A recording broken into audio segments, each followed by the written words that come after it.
Okay, तो फिर भी मैं एक बार एक डेमो देता हूँ आपको। अगर पाइथन इंस्टॉल करना, सिंपली क्या करेंगे, डाउनलोड पाइथन, और इसका जो वेबसाइट है ये फाइल, ठीक है, इसे ही आपको डाउनलोड करना है। इसके बाद आपको एक इंस्टॉलर जब स्टार्ट हुआ था तो दो चेकबॉक्स आए थे आपको नीचे में। अ, उसमें से एक था add python to the path, क्या आपने वो उसे चेक किया था? Hello, hello Ankit. Yes sir. जब आपने इंस्टॉल किया था इंस्टॉलर को, तो फर्स्ट में आपको एक चेकबॉक्स आया था। अ, जी सर। उसमें लिखा हुआ था ऐड पाइथन टू पाथ, तो वो आपने चेक किया था? हाँ सर, हाँ सर। Yes okay, sir. तो उसे करना है, ठीक है, तभी आपका अच्छे से रन हम्म। करेगा पाइथन। और अगर आप लिनक्स में हैं तो लिनक्स में आप सिंपली आपको लिखना होगा sudo apt install python 3, ठीक है। अब क्योंकि ये पहले से इंस्टॉल है मेरे सिस्टम में, तो इसलिए बता रहा है कि इट इज ऑलरेडी इंस्टॉल, ठीक है। इसके बाद आप कोई भी कमांड को आप रन कर सकते हैं। जैसे कि मान लीजिए मैं एक फाइल बनाता हूँ, ये लिनक्स है, ओके। नेक्स्ट वीक से आपको लिनक्स के बारे में अच्छे से बताऊंगा, ठीक है। अभी बस कुछ बेसिक कमांड देखेंगे। जैसे मान लीजिए मैं इसमें एक नया फाइल बनाता हूँ, touch for example test.py, okay. तो इसने एक नया फाइल बना दिया, और इस फाइल को जैसे मुझे खोलना है, तो मैं क्योंकि ये लिनक्स है, तो विंडोज़ में आप नोटपैड का इस्तेमाल करते हैं, ठीक है। लिनक्स में बहुत सारे होते हैं, जैसे जी एडिट होता है, विम होता है, नैनो होता है, तो हमने जी एडिट का इस्तेमाल किया, ठीक है। तो यहाँ पहले से बना हुआ है एक प्रोग्राम, ठीक है। तो मैं इसे डिलीट कर देता हूँ, और मैं कोई भी सिंपल चीज़ लिखूंगा, प्रिंट हेलो डिवीजन, ठीक है। अब मैं इसे सेव कर देता हूँ, ठीक है। फिर से मैं यहाँ पे आऊँगा, और ये अभी तक रन, क्योंकि मुझे क्लोज करना होगा, क्लोज कर दिया, ठीक है। अब मैं यहाँ पे इसको रन करने के लिए क्या लिखूंगा, python 3 test.py, ठीक है। तो ये मुझे अपना रिजल्ट दे देगा। तो अगर हम सिर्फ python 3 को इंस्टॉल करते हैं, तो we can just use it through the command line, okay. और अगर आपको आइडियली भी इंस्टॉल करना है, आइडियली मीन्स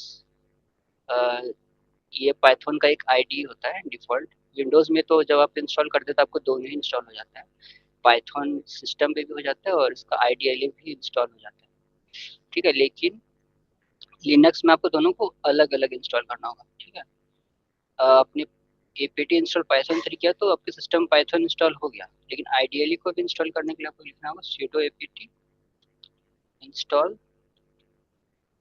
आइडियली, या जस्ट आइडियली, ठीक है। तो इसमें भी ऑलरेडी इंस्टॉल्ड था, तो इसने बता दिया कि दिस इज ऑलरेडी इंस्टॉल्ड। किसी किसी सिस्टम में आपको आइडियली 3 लिखना पड़ेगा, ठीक है। किसी किसी में आइडियली 3 होता है, किसी में आइडियली होता है, किसी किसी लिनक्स में, ठीक है। तो बेसिकली मेरा लिनक्स जो है ये उबुंटू सर्वर है, तो ठीक है, इसमें sir ideally, yes. Sir VS code का यूज नहीं कर सकते हैं? डीएस को, हेलो यस। सर, बीएस हाँ कोड का यूज नहीं कर सकते पाइथन के लिए? हाँ हाँ, वी एस कोड भी आप यूज कर सकते हैं, ओके। ठीक है। जैसे ये आपका वी एस कोड है, हाँ। ठीक है। यहाँ पर भी आप उस फाइल को खोल सकते हैं। जैसे मैंने यहाँ पर एक फाइल में कंट्रोल दबाऊंगा, हमने जो फाइल बनाया था वो था टेस्ट, टेस्ट टी ई से होगा, तो टेस्ट किया ये रहा, ठीक है। तो वी एस कोड के लिए आपको फर्स्ट कुछ सेटअप्स करने होंगे। एक मिनट, ये हम लोग कौन सा वाले में, ओके ओके, ये हम लोग दूसरे जगह पहुँच गए, हमें होम डायरेक्टरी में जाना है। होम डायरेक्टरी में जाके टेस्ट डॉट पी, ये है हमारा फाइल, ठीक है। तो वी एस कोड में आपको फीचर्स यही मिलता है कि आप आपकी जो विजिबिलिटी होती है वो बहुत अच्छी होती है, ठीक है। कोड बहुत ही सिंपल होता है, क्लीन होता है देखने के लिए, ठीक है। और ये इसमें ऑटोमेटिक इंडेंटेशंस होते हैं वगैरह। तो इसमें आइडियली में भी आपको वही सारे फीचर्स होते हैं, ठीक है। और VS कोड में ऑब्वियसली उससे कुछ ज़्यादा होती है कि इससे जो होता है प्रोफेशनल सॉफ्टवेयर डेवलपमेंट इन्वायरमेंट के लिए बनाया जाता है, ठीक है। लेकिन इसके लिए आप अभी आप स्टार्टिंग में है तो मे बी मैं यही बोलूँगा आइडियली को ही अभी यूज़ करिए, क्योंकि ये बहुत ही आसान है इसे यूज़ करना। VS कोड के लिए हमें कुछ सेटअप करना पड़ेगा, ठीक है। जैसे मैंने तो इसमें पहले सेटअप करके रखा है। अगर मैं F5 दबाऊँगा, एक मिनट,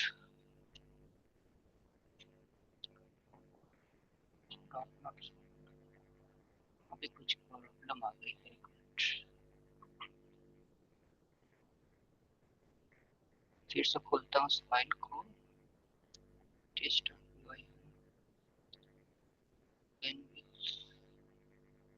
VS कोड।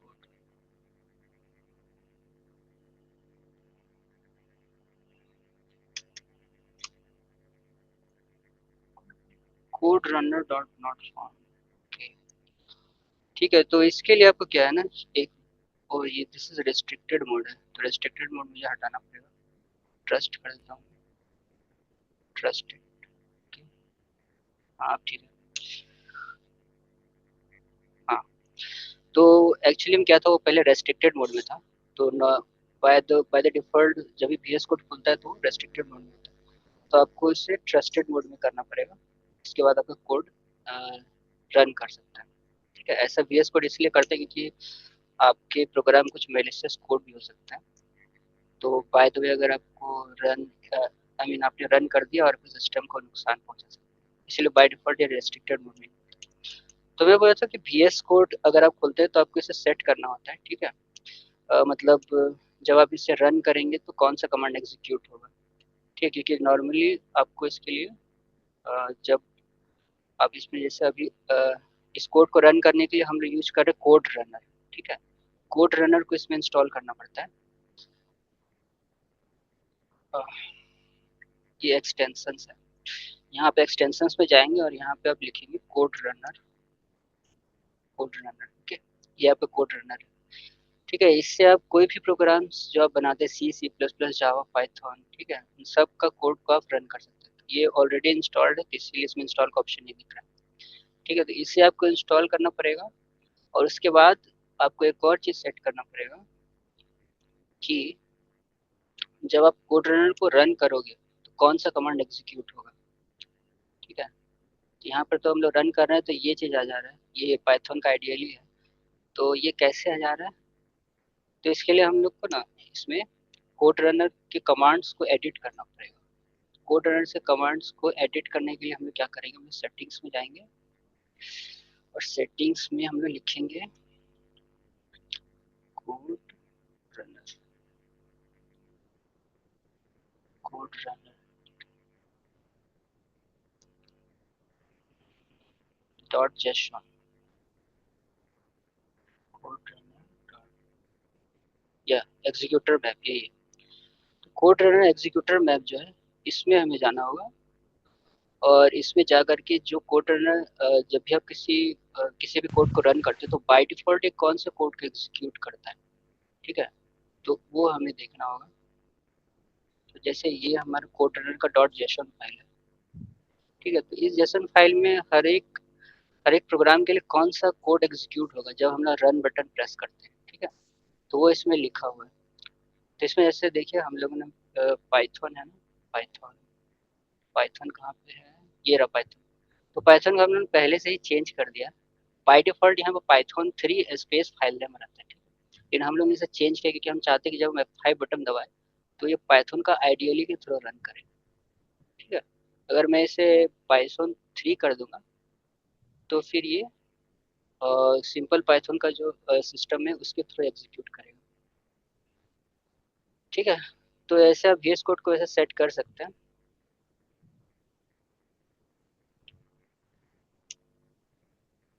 अगर आप VS कोड का एग्जीक्यूट VS कोड के थ्रू करना चाहते हैं तो आप इससे कर सकते हैं। इस वजह से आपको इसमें ये कमांड लिखना होगा, ठीक है, मैंने चैट बॉक्स में दे दिया, ठीक है। तो पाइथन का जो की है उस की के आगे जो वैल्यू होगा वो आप ये आप लिखना होगा आपको। And this is for the Linux. Okay, Windows में आपको मे भी कुछ और लिखना पड़ जाए। विंडोज अभी तो विंडोज सिस्टम नहीं, लिनक्स है। तो विंडोज में भी ऑब्वियसली लगभग यही रहता है, थोड़ा बहुत चेंज रहता है। आइडियली के जगह आइडियली 3 या फिर ऐसा कुछ रहता है। बाय डिफॉल्ट आइडियली ही शायद रहता है, एक बार आप ट्राई करके देखिएगा, ठीक है। तो ये डॉलर फाइल नेम तो वैसे ही रहेगा, ठीक है। बस यहाँ पर जो आइडियली डैश आर है, इसके जगह पर शायद यही होगा या फिर कुछ और भी हो सकता है, आप चेक करके देखिए। मतलब जो भी आप कमांड प्रॉम्प्ट में लिखते हैं और उसके बाद फाइल नेम देते हैं, तो जो चीज़ एग्जीक्यूट होता है ना, वही चीज़ आपको यहाँ पे, जैसे यहाँ पे है ideally R dollar file name, ठीक है। तो यहाँ पर जैसे अगर मैं लिखता हूँ, जैसे हम लोगों ने एक फाइल बनाया था test.py, ठीक है। पहले हम देख लेते हैं test.py प्रेजेंट है कि कैट कमांड। कैट कमांड हमें उस फाइल के कंटेंट को दिखाता है, ठीक है। तब जैसे हम ये वाला कमांड लिखते हैं आइडियली आर test.py, ठीक है। तो देखिए ये आपका यही कमांड है जिसे VS कोड एग्जीक्यूट कर रहा है। ओके, तो मतलब हमने चाहते तो इसे ऐसे भी रन कर सकते थे पाइथन 3 test.py, ठीक है। लेकिन हम चाह रहे कि मेरा जो कोड है वो आइडियली में रन हो, तो हम ये लिखेंगे, ठीक है। आप इसे अपनी सब सेट कर सकते हैं जिसमें आपको अच्छा लगता है, ठीक है।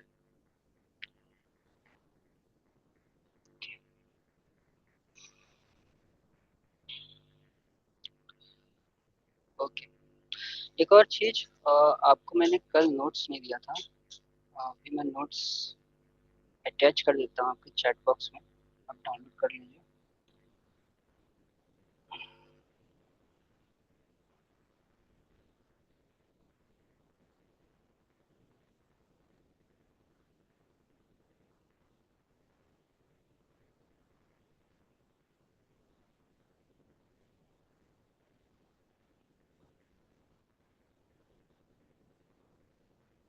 ये नोट्स आपको विजुअल हो रहे हैं? Hello. Yes sir. Okay, yes sir.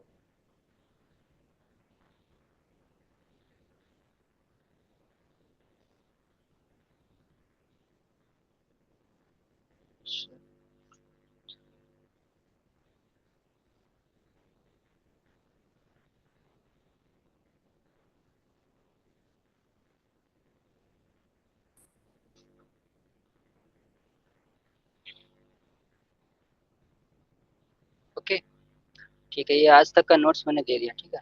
इसमें आज के क्लास के भी नोट्स हैं। ओके, एक और चीज मैं आपको समझाना चाहता था।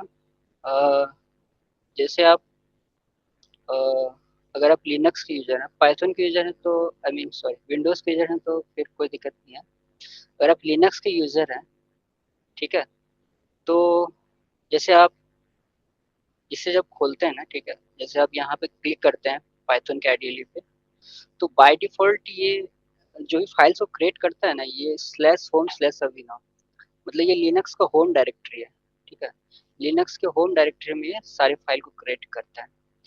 तो लेकिन अगर मैं चाह रहा हूँ कि मैं एक अपना डायरेक्टरी बनाऊँ, ठीक है, ये हमारी जैसे डायरेक्टरी है, ये जैसे ये डायरेक्टरी कोर्स प्रोजेक्ट्स, ठीक है। मैं चाह रहा हूँ मैं जितने भी फाइल्स बनाऊँ सब मैं इसी डायरेक्टरी के अंदर बनाऊँ, ठीक है। तो और जब भी मैं पाइथन को स्टार्ट करूँ, पाइथन एग्जैक्टली यहीं से स्टार्ट हो जाए, ठीक है।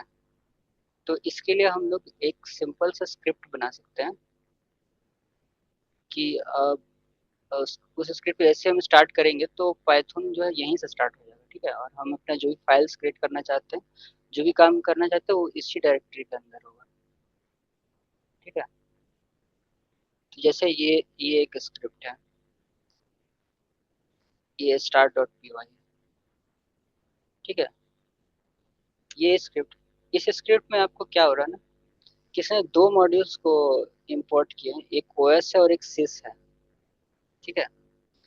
और इसने एक हमारे फोल्डर का पाथ को इसने डाल दिया है, हमारे फोल्डर का पाथ स्लैश होम स्लैश अविनो स्लैश कोर्स प्रोजेक्ट्स, ठीक है।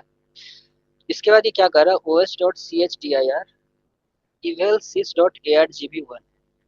इसका मतलब ये है कि जब ये स्क्रिप्ट रन होता है, ठीक है, इस स्क्रिप्ट को रन करने के लिए मैं सिंपली लिखूंगा python 3 start.py। ठीक है, start.py के बाद मैं जब इस वेरिएबल का नाम डालूंगा ना, ये प्रोजेक्ट, ये जो वेरिएबल है, ठीक है, इसको जैसे मैं यहाँ डालूंगा ये सिटी प्रोजेक्ट, ठीक है ना, तो मेरा पाइथन जो वहां से स्टार्ट हो जाएगा, उस डायरेक्टरी से जिस डायरेक्टरी हम लोगों ने बनाया था। ठीक है, /home/अभिनव कोर्स प्रोजेक्ट्स। तो ये कैसे हो रहा है ना कि जब जब हम लोग स्क्रिप्ट के बाद जो आर्गुमेंट्स डाल रहे हैं ना, ठीक है, उस आर्गुमेंट्स को ये सिस मॉड्यूल जो है ना वो कैप्चर कर रहे हैं। हमने यहाँ किया ना इम्पोर्ट सिस। ठीक है, तो इम्पोर्ट सिस क्या करता है कि हम इस स्क्रिप्ट को रन करने के बाद जो भी आर्गुमेंट्स डालेंगे, जैसे हमने पहला आर्गुमेंट्स दिया है प्रोजेक्ट, हम चाहे तो 3 4 5 6 आर्गुमेंट्स भी डाल सकते हैं, लेकिन हमें सब में स्पेस देना हो, जैसे प्रोजेक्ट, ठीक है, टेस्ट 2, टेस्ट 3, ठीक है, ऐसे करके भी हम लोग डाल सकते हैं। ठीक है, अभी ये रन होगा, क्यों, कोई एरर नहीं आया, क्योंकि प्रोजेक्ट जो था वो आपका सिस मॉड्यूल जो है उसने पहले आर्गुमेंट्स को जो कैप्चर किया, वो उसने इस, ये एक लिस्ट है sys.argb, ठीक है, इस लिस्ट में उसने कैप्चर किया है। तो इस लिस्ट के पहले नंबर पे, इस लिस्ट के 0th नंबर पे कुछ और है, ठीक है, जो हम लोग देते हैं वो पहला नंबर से स्टार्ट होता है। तो पहला नंबर पे हमने आर्गुमेंट दिया प्रोजेक्ट, तो पहले नंबर पे इसने प्रोजेक्ट को रिकॉर्ड कर लिया sys.argb1, मतलब 1th इंडेक्स पोजीशन पे ये प्रोजेक्ट जो है हमने डाला और इसने इसे कैप्चर कर लिया। ठीक है, उसके बाद ये CHDR, मतलब ये पाइथन जो है नॉर्मली जब स्टार्ट होती है ना तो वो होम डायरेक्टरी में स्टार्ट होती है, तो पहले हम लोग उसका डायरेक्टरी को चेंज करेंगे। चेंज करने के लिए हमने यहाँ पे लिखा है os.chdr। CHDR क्या करता है, पाइथन की करंट डायरेक्टरी को चेंज कर देता है। तो चेंज कर देगा किसमें, argv1 में हमने क्या डाला था, प्रोजेक्ट, और प्रोजेक्ट में क्या है, हमारी प्रोजेक्ट की डायरेक्टरी है। ठीक है, तो इसी डायरेक्टरी में ये चेंज, आई मीन ये अपनी डायरेक्टरी को चेंज कर देता है। ठीक है ना, उसके बाद उसके अंदर जो फाइल्स हैं वो हम लोग इस इस कमांड से उससे गेट कर सकते हैं, os.listdir। os.listdir क्या करेगा, इस डायरेक्टरी के अंदर जितना भी फाइल्स है उसे एक लिस्ट में स्टोर कर लेगा। ठीक है, लिस्ट में जो आर्गुमेंट्स हमने यूज किया है os.getCWD, मतलब current working directory, current working directory हमने पहले चेंज कर दी। ठीक है, ये हमारा प्रोजेक्ट है करंट वर्किंग डायरेक्टरी, तो इसके अंदर जितने फाइल्स है इसे ले लेता है। लेने के बाद ये यहाँ पे थोड़ा सा लिस्ट कंप्रीहेंशन है, ये मैं आपको बाद में बताऊंगा। तो उस सारे फाइल्स को उसने एक लिस्ट में ले लिया। ठीक है, और जो उसका लास्ट फाइल था ना, list-1, मैंने बताया था list-1 का मतलब क्या होता है, उस लिस्ट का लास्ट एलिमेंट। तो लास्ट एलिमेंट को उसने उसके फाइल नेम को उसने रिकॉर्ड कर लिया फाइल नेम वेरिएबल में। ठीक है, उसके बाद ये एक कमांड रन करता है जिसमें हम लोग जो कमांड टर्मिनल में डाल रहे थे उसी कमांड को ये एग्जीक्यूट कर रहा है, ideally space are file name. ठीक है, तो ऐसा करने से हमारे जो वो डायरेक्टरी है, उस डायरेक्टरी में जो लास्ट फाइल था वो फाइल इस कमांड के थ्रू खुलता है। ठीक है, तो इसीलिए जब भी हम इस कमांड को रन करेंगे तो बाय डिफॉल्ट उसी वर्किंग डायरेक्टरी में हमारा पाइथन खुल जाएगा। ठीक है, तो ये भी आप अगर, वैसे तो आपका विंडोज़ है, ठीक है, तो लेकिन जब आप लिनक्स इंस्टॉल करेंगे तो आप इसे यूज कर सकते हैं, इस फाइल। तो इस फाइल को भी मैं आपको एक, इसमें एक और चीज़ है आपको, ये हम लोग चाहे तो इसे एग्जीक्यूटेबल बना सकते हैं। ठीक है, उसके लिए हमें क्या करना होगा ना, इसके फर्स्ट लाइन में ये इस चीज़ को लिखना होगा। एग्जीक्यूटेबल मतलब होता है कि हम लोग अभी से रन कर रहे पाइथन 3 देकर के। ठीक है, पाइथन 3 के बिना भी हम इसे रन कर सकते हैं। हम लोग सिंपल इसमें एग्जीक्यूटेबल फाइल जो होता है वो लिनक्स में एग्जीक्यूटेबल फाइल को हम लोग कैसे रन करते हैं, विंडोज़ में तो जैसे एग्जीक्यूटेबल फाइल होता है a.exe। ठीक है, तो a.exe सिंपली हम लिखेंगे तो रन हो जाएगा, लेकिन इसमें हमें लिखना होगा ./a। ठीक है, तब जाके रन होगा। तो हमारे पास जो ये फाइल है ये है start.py। ठीक है, तो start.py को अगर हमें बिना पाइथन 3 लिखे रन करना है तो हम लिखेंगे ./start.py। ठीक है, तो रन हो जाएगा। तो अभी इसने एरर दे दिया क्योंकि हमने कुछ आर्गुमेंट पास नहीं किए, ठीक है। तो इसीलिए जब ये इस लाइन पे आया तो इस लाइन में से ARGB1 में कुछ मिला ही नहीं, वो ब्लैंक था, ठीक है। तो इसने एरर दे दिया list index out of range, ठीक है। लेकिन जब हम लोग यहाँ पर लिखेंगे प्रोजेक्ट तो क्या होगा, ये खुल जाएगा, ठीक है। तो ये है, मतलब अगर आप पाइथन सीख रहे हैं तो उसका कुछ स्मार्ट फीचर्स को भी इस्तेमाल करिए, तो आपका डेली वर्क जो है वो मतलब आसान हो जाता है आपको इस पर काम करना, ठीक है। एग्जीक्यूटेबल बनाने के लिए आपको एक और चीज़ करना होगा, आपको इसके फर्स्ट लाइन में ये चीज़, ये ये लाइन तो ऐड करना ही होगा, साथ ही साथ आपको एक और चीज़ लिखना पड़ेगा, chmod +x और उसके बाद आपके स्क्रिप्ट का नाम स्टार्ट, ठीक है। ये आप करेंगे, ये दोनों प्रोसेस करेंगे तभी जाके ये एग्जीक्यूटेबल बन पाएगा, ठीक है।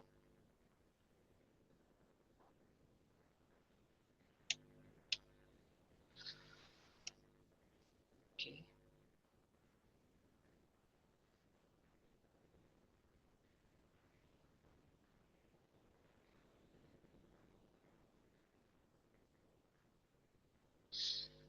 ठीक है, तो आप लोग समझ गए कैसे हम लोग पाइथन को रन कर सकते हैं सिस्टम में, ठीक है। तो अभी आप लोग सिंपली VS कोड का इस्तेमाल कर सकते हैं या फिर पाइथन की जो IDLE है उससे भी इस्तेमाल कर सकते हैं,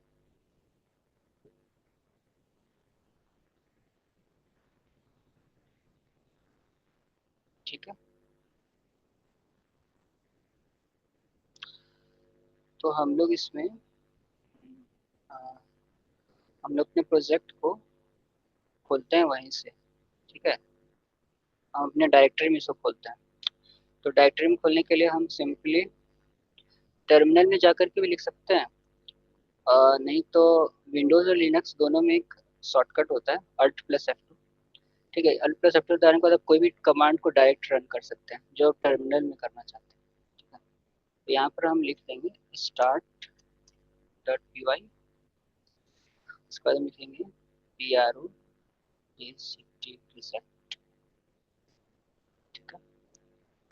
एंटर दबाएंगे तो हमारा ये प्रोजेक्ट डायरेक्टरी खुल गया। अब यहाँ पर हम ना कोई फाइल्स को बना सकते हैं, जैसे ये हमने एक बनाया test.py, ठीक है। तो यहाँ पर हम कोई भी फाइल्स को अपना बना सकते हैं, उससे रन भी कर सकते हैं। पहले मैं इसे मिटा देता हूँ,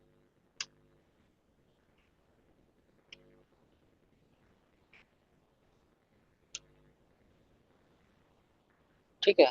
तो इस पे रन करने के लिए हम F5 प्रेस करते हैं, ठीक है। रन मॉड्यूल, ये F5 है, F5 से आप इसे रन कर सकते हैं, ठीक है। कोई फाइल आप इसमें लिख करके सेव करेंगे और F5 दबाएंगे तो ये रन हो जाएगा, ठीक है। ठीक है, तो फिर हम लोग नेक्स्ट जो हमारे था, नेक्स्ट जो स्ट्रक्चर था, नेक्स्ट पार्ट की तरफ हम मूव करते हैं, ठीक है। तो नेक्स्ट हमारा जो चैप्टर है वो है मोर कंट्रोल फ्लो टूल्स, ठीक है। तो मतलब पिछले क्लासेस में तो हमने सीखा था पाइथन का बेसिक्स क्या होता है, कैसे हमने डेटास को डिफाइन करते हैं, डेटा वेरिएबल्स को डिफाइन करते हैं, ठीक है। Strings data types, int data types, ठीक है। Float float kind of data type, ठीक है। तो ये तो हम लोग ने सीख लिया था, अभी हम लोग इसमें सीखेंगे कि हम लोग कंट्रोल फ्लो कैसे करते हैं, ठीक है। मतलब आपका प्रोग्राम रन तो कर रहा है, लेकिन अगर हम इससे नॉर्मल जो इसका रन होता है एक सीक्वेंस में होता है, पहला पहला इंस्ट्रक्शन, फिर दूसरा इंस्ट्रक्शन, फिर तीसरा इंस्ट्रक्शन, ठीक है। लेकिन अगर हम इसे इस प्रकार से डिज़ाइन करना चाहें कि ये हमारे हिसाब से, हमारे हम जैसे चाह रहे हैं से कि इस इंस्ट्रक्शन के बाद कौन सा इंस्ट्रक्शन एग्जीक्यूट होगा, उसे हम कंट्रोल करना चाह रहे हैं, तो इसके लिए हम लोग कंट्रोल फ्लो टूल्स का यूज करते हैं, ठीक है। तो कंट्रोल फ्लो टूल्स कौन कौन से होते हैं पाइथन में, एक होता है इफ एल्स, ठीक है। इफ एल्स लूप्स होते हैं, उसके बाद फॉर एंड व्हाइल लूप्स होते हैं, उसके बाद इन्हीं लूप्स के अंदर कुछ स्टेटमेंट्स होते हैं ब्रेक कंटिन्यू, ठीक है। ब्रेक एंड कंटिन्यू का हम यूज सीखेंगे, और मैच स्टेटमेंट भी हम जानेंगे, ठीक है। उसके बाद हम लोग थोड़ा सा फंक्शंस के बारे में भी जानेंगे, फंक्शंस एंड लैम्डा एक्सप्रेशंस क्या होता है। ठीक है, तो पहले इफ स्टेटमेंट हम लोग जान जाते हैं। तो इफ स्टेटमेंट तो आपका आसान है, आप लोग ने बहुत सारे प्रोग्राम लैंग्वेज में देखा होगा, इसका यूज होता है। तो इसमें क्या होता है कि हम इफ के बाद एक कंडीशन लिखते हैं, ठीक है। अगर वो कंडीशन ट्रू है तो इफ के जस्ट सेकंड नेक्स्ट लाइन जो है वो एग्जीक्यूट हो जाता है। अदरवाइज अगर ये कंडीशन फॉल्स है तो एल्स के बाद जो लाइन लिखा हुआ वो एग्जीक्यूट होता है। ठीक है, जैसे इसमें पिक्चर में लिखा है, अगर नंबर इक्वल टू 10 हमने डाला और वहाँ लिखा if number is greater than 0, तो कौन सा एग्जीक्यूट होगा, फर्स्ट वाला। ठीक है, क्योंकि 10 इज ग्रेटर देन 0। और वही अगर हम नंबर -5 लिखते हैं तो क्या होगा, एल्स वाला जो कोड होगा वो एग्जीक्यूट होगा, क्योंकि -5 क्या है, लेस देन 0 है। तो ये कंडीशन फॉल्स हो गया। फॉल्स जब भी हो जाएगा तो क्या होगा, वो एल्स वाले कोड में चला जाएगा। ठीक है, उसके बाद आपका है फॉर स्टेटमेंट्स। ठीक है, तो फॉर स्टेटमेंट्स में हम कैसे करते हैं, जैसे फॉर स्टेटमेंट क्या होता है पाइथन में कि हमारे पास एक इटरेबल है। इटरेबल मतलब मतलब हमारे पास कुछ ऐसा चीज़ है जिसमें डेटा जो सीक्वेंस में स्टोर किया गया है। ठीक है, तो उसे हम लोग कहते हैं इटरेबल। तो उस सीक्वेंस में ये एक के बाद एक वैल्यू को एग्जीक्यूट करेगा, मतलब रीड करेगा। ठीक है, तो फॉर लूप में हम लोग इटरेबल का इस्तेमाल करते हैं। ठीक है, तो यहाँ पे इटरेबल है हमारा वर्ड्स। ठीक है, तो हम लोगों ने लिखा फॉर डब्ल्यू इन वर्ड्स। ठीक है, तो वर्ड्स एक इटरेबल है, तो इसके अंदर जो वैल्यू है, कैट, विंडो, डिफेंस ट्रेट, ठीक है, ये सारा वैल्यू को लाइन बाय लाइन रीड करेगा और रीड करके ये किसके अंदर स्टोर करेगा, डब्ल्यू में। ठीक है, फॉर डब्ल्यू इन वर्ड्स। ठीक है, तो ये एक सिंपल इंग्लिश इंग्लिश का जैसा स्टेटमेंट अलग है। ठीक है, पाइथन का ये फायदा है कि इसके सिंटैक्स बहुत ही सिंपल होते हैं। तो आपको ऐसा लगेगा जैसे कि इंग्लिश के वर्ड्स हम लोग पर इंग्लिश के जो सेंटेंसेस पढ़ रहे हैं। ठीक है, तो फॉर डब्ल्यू इन वर्ड्स, तो जो वर्ड्स के अंदर जो भी हमारा एलिमेंट्स है उसे लाइन बाय लाइन ये रीड करेगा, उसे डब्ल्यू में डालते जाएगा। ठीक है, और उसके बाद हर एक स्टेप में ये इस कोड को एग्जीक्यूट करेगा, प्रिंट डब्ल्यू लैंड डब्ल्यू। ठीक है, तो इस कोड को जैसे अगर हम लोग कॉपी करते हैं,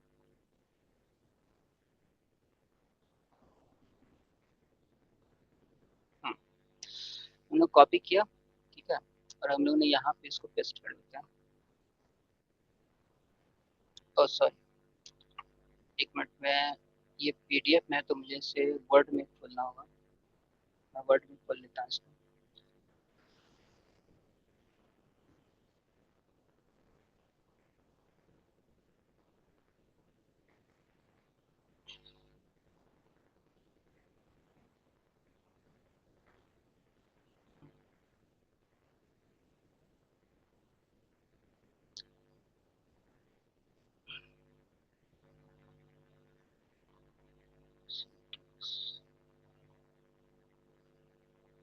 हम्म, ठीक है, तो ये हमारा कोड है, इसे हम लोग कॉपी करते हैं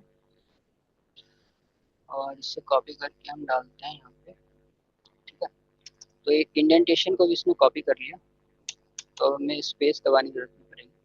अब जब हम लोग इसे अगर रन करते हैं तो क्या हो रहा है, ये लाइन बाय लाइन एक एक एलिमेंट को ये रीड कर रहा है। ठीक है, जैसे पहला एलिमेंट को इसने क्या रीड किया, पहला एलिमेंट को इसने रीड किया कैट। ठीक है, फॉर डब्ल्यू इन वर्ड्स, तो पहले डब्ल्यू को कौन सा वैल्यू गया, कैट गया। ठीक है, तो उसने इससे प्रिंट किया कैट। ठीक है, उसके बाद थ्री को क्यों प्रिंट किया इसने, क्योंकि ये मैंने यहाँ पे लिखा क्या, print W comma land W. Land W क्या है, लैंड एक फंक्शन है। ये फंक्शन क्या करता है कि हमारे जो डेटा है, हमारे जो डेटा टाइप है उसका लेंथ जितना है उसके लेंथ को रिटर्न करता है। ठीक है, इसे मैं आपको दिखाता हूँ। ऐसे मैंने लिखा लैन, ठीक है, ABCD। ठीक है, ये क्या रिटर्न करेगा, 4। कि ये जो डेटा टाइप है इसमें 4, इसका लेंथ, इसमें 4 एलिमेंट्स है। ठीक है, तो इसने 4 रिटर्न कर दिया। अब और भी डेटा टाइप्स को हम यूज करते हैं, सबने एक लिस्ट दे दिया। ठीक है, ये एक लिस्ट है। ठीक है, ये एक लिस्ट है, तो इस लिस्ट को जैसे मैं लाइन में डालूंगा तो इस लिस्ट में जितने भी एलिमेंट्स हैं उसके उसके नंबर्स को रिटर्न कर देगा। लेंथ मतलब होता है लेंथ, मतलब इस ये जो डेटा टाइप है इसका लेंथ कितना है, मतलब इसके अंदर कितने एलिमेंट्स हैं, तो इसके अंदर 5 एलिमेंट्स है, ठीक है, तो ये 5 को रिटर्न कर रहा है। ठीक है, तो यहाँ पर ये क्या कर रहा है, लाइन बाय लाइन ये हर एक एलिमेंट में जा रहा है और उसे डब्ल्यू में स्टोर कर रहा है और फिर प्रिंट फंक्शन जो उससे प्रिंट कर रहा है डब्ल्यू को और लैन डब्ल्यू को। डब्ल्यू में हमारे कैट आ गया था और लैन डब्ल्यू में क्या आएगा, लैन कैट। लैन कैट मतलब 3। ठीक है, तो ये ऐसे ही प्रिंट कर रहा है कैट 3। फिर उसी सर प्रकार से window. Sir yes. Space matter करेगा सर कोड लिखते टाइम, जो जैसे कि आप कोड पे तो ये जो प्रिंट से पहले जो स्पेस है सर वो मैटर करेगा? नहीं, वो मैटर नहीं करता है, लेकिन ये हमारा पाइथन को एक कोड को आई मीन सिंपल तरीके से लिखने का स्टाइल है। मतलब हर एक चीज़ में होता है ना कुछ स्टैंडर्ड्स होते हैं, जैसे हम लेटर लिखते हैं तो लेटर में वैसे स्टाइल में कैसे भी लिख सकते हैं, लेकिन एक स्टैंडर्ड टाइप में लिखते हैं तो पढ़ने वाले को क्या होता है, थोड़ा आसानी होता है। तो वैसे ओके ये सर। पाइथन में भी ये मतलब बताया गया है कि जब भी आप कोड लिखें तो उस कोड लिखने के कुछ सिंपल रूल्स हैं, उस रूल्स के अनुसार ही लिखें। ठीक है, वो रूल्स ओके मैं आपको इसमें बताऊंगा। Okay sir. वैसे इसमें इसमें है लास्ट में। ठीक है, एक मिनट।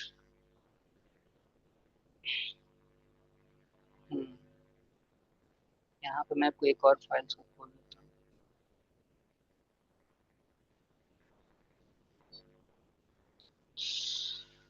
अ, हम्म, ये कोडिंग स्टाइल पाइथन। ठीक है, तो कोडिंग स्टाइल पाइथन में ये 4-5 पॉइंट्स हैं। ठीक है, इसका आपको ध्यान में रखना होगा। ठीक है, ये मैंने आपको नोट्स में दे दिया है चैप्टर 4 में कि यूज 4 स्पेसेस पर इंडेंटेशन। जब भी आप एक इंडेंटेशन देंगे तो उसमें आपको 4 स्पेस डालना होगा। ठीक है, अगर आप 2 स्पेसेस भी डालेंगे तो मे भी शायद किसी के सिस्टम रन कर जाए, लेकिन ये हमारा एक स्टैंडर्ड है कि हम एक इंडेंटेशन के लिए हमें 4 स्पेस देते हैं। इंडेंटेशन मतलब जो हम टैब में प्रेस कर रहे हैं। ठीक है, टैब स्पेस जो हम लोग दे रहे हैं तो उसमें हम 4 स्पेस का यूज करते हैं। दूसरा है कि हमें हर चीज़ 79 कैरेक्टर्स में ही लिखना है। एक लाइन में हम 79 कैरेक्टर से ज़्यादा नहीं लिखेंगे। ठीक है, क्योंकि जो भी सॉफ्टवेयर डेवलपर्स होते हैं जिस स्क्रीन पे वो काम करते हैं तो उस स्क्रीन के हिसाब से एक स्टैंडर्ड बनाया गया कि उस स्क्रीन में एक लाइन में 79 कैरेक्टर्स ही जो है वो अट पाते हैं। ठीक है, उतना वो एडजस्ट हो पाते हैं 79 कैरेक्टर्स ही एक लाइन में। तो हम जब भी पाइथन कोड के लिखेंगे तो एक लाइन में हम 79 कैरेक्टर्स से ज़्यादा नहीं लिखेंगे। अगर कुछ ऐसा रीजन हो गया जिससे हम 79 से ज़्यादा लिखना पड़ रहा है तो पाइथन में कुछ स्पेशल फीचर्स होते हैं जिससे कि हम उसे नेक्स्ट लाइन में लिख सकते हैं। ठीक है, कुछ कुछ ऑटोमेटिक होते हैं, कुछ कुछ हमारे कुछ स्पेशल सिंबल्स यूज करना पड़ता है। ठीक है, वो भी मैं आपको एक बार दिखा ही देता हूँ। ठीक है ना, जैसे मान लीजिए मैंने मुझे एक लिस्ट बनाना है। ठीक है, लिस्ट में बना रहा हूँ एक। लिस्ट में मैंने पहला एलिमेंट दिया। ठीक है, फिर दूसरा मैंने दिया। ठीक है, तीसरा मैंने दिया। ठीक है, अब मान लीजिए मेरे स्क्रीन यहाँ तक मान लीजिए 79 कैरेक्टर्स हो गया खत्म। ठीक है, तो अब इसके इसके आगे चाहे तो मैं लिखूँ तो कोई दिक्कत नहीं, पाइथन फिर भी रन करेगा। लेकिन हम चाहते हैं इंटर दबा सकते हैं। इंटर दबा करके हम अगला एलिमेंट्स को ऐसे लिख सकते हैं। ठीक है, ठीक है, ऐसे। ठीक है, तो ऐसे हम लोग कर सकते हैं। तो ऐसे कुछ कुछ स्पेशल ट्रिक्स होते हैं जैसे कि हमें कोई ज़रूरत नहीं कि हम सारा चीज़ एक ही लाइन में लिखें, हम चाहे तो 2 लाइन में भी लिख सकते हैं। ठीक है, डिक्शनरी में भी ऐसा है, डिक्शनरी के बारे में आपको बताऊंगा आगे। ठीक है, डिक्शनरी में भी एक चीज़ है। इवन जब हम कोई भी कंटिन्यूसली स्ट्रिंग लिख रहे हैं। ठीक है, फॉर एग्जांपल यहाँ पे हम ऐसे ऐसे लिख रहे हैं स्ट्रिंग। ठीक है, तो मान लीजिए इसके बाद हमें और भी ज़्यादा लिखना है। ठीक है, लेकिन मेरे पास सब लाइन नहीं है तो यहाँ पर मैं एक स्लैश दबा दूंगा। ठीक है, उसके बाद मैं इंटर करूँगा। हाँ, ये वाला स्लैश है। ठीक है, तो ये फॉरवर्ड स्लैश है, इससे मैं दबाऊंगा, इंटर करूँगा, फिर मैं अगला लाइन इसमें स्लैश स्लैश दबा करके। ओके, हाँ। ठीक है, यहाँ पे मैं इसे बंद करके और फिर मैं क्या करूँगा, इसे ये इंटर दबा दूंगा। ठीक है, फिर मैं दूसरा लाइन लिखना शुरू करूँगा। तो इसमें भी ये चलेगा क्योंकि जब भी मैं इसे प्रिंट करूँगा ना, मतलब जब भी हम लोग प्रिंट करते समय अगर हम लोग 2 स्ट्रिंग को लाइन बाय लाइन दे दें, ठीक है, तो भी ये उसे ले आई मीन रीड कर लेगा। जैसे मैं आपको दिखाता हूँ, जैसे कि ये देखिए, जैसे प्रिंट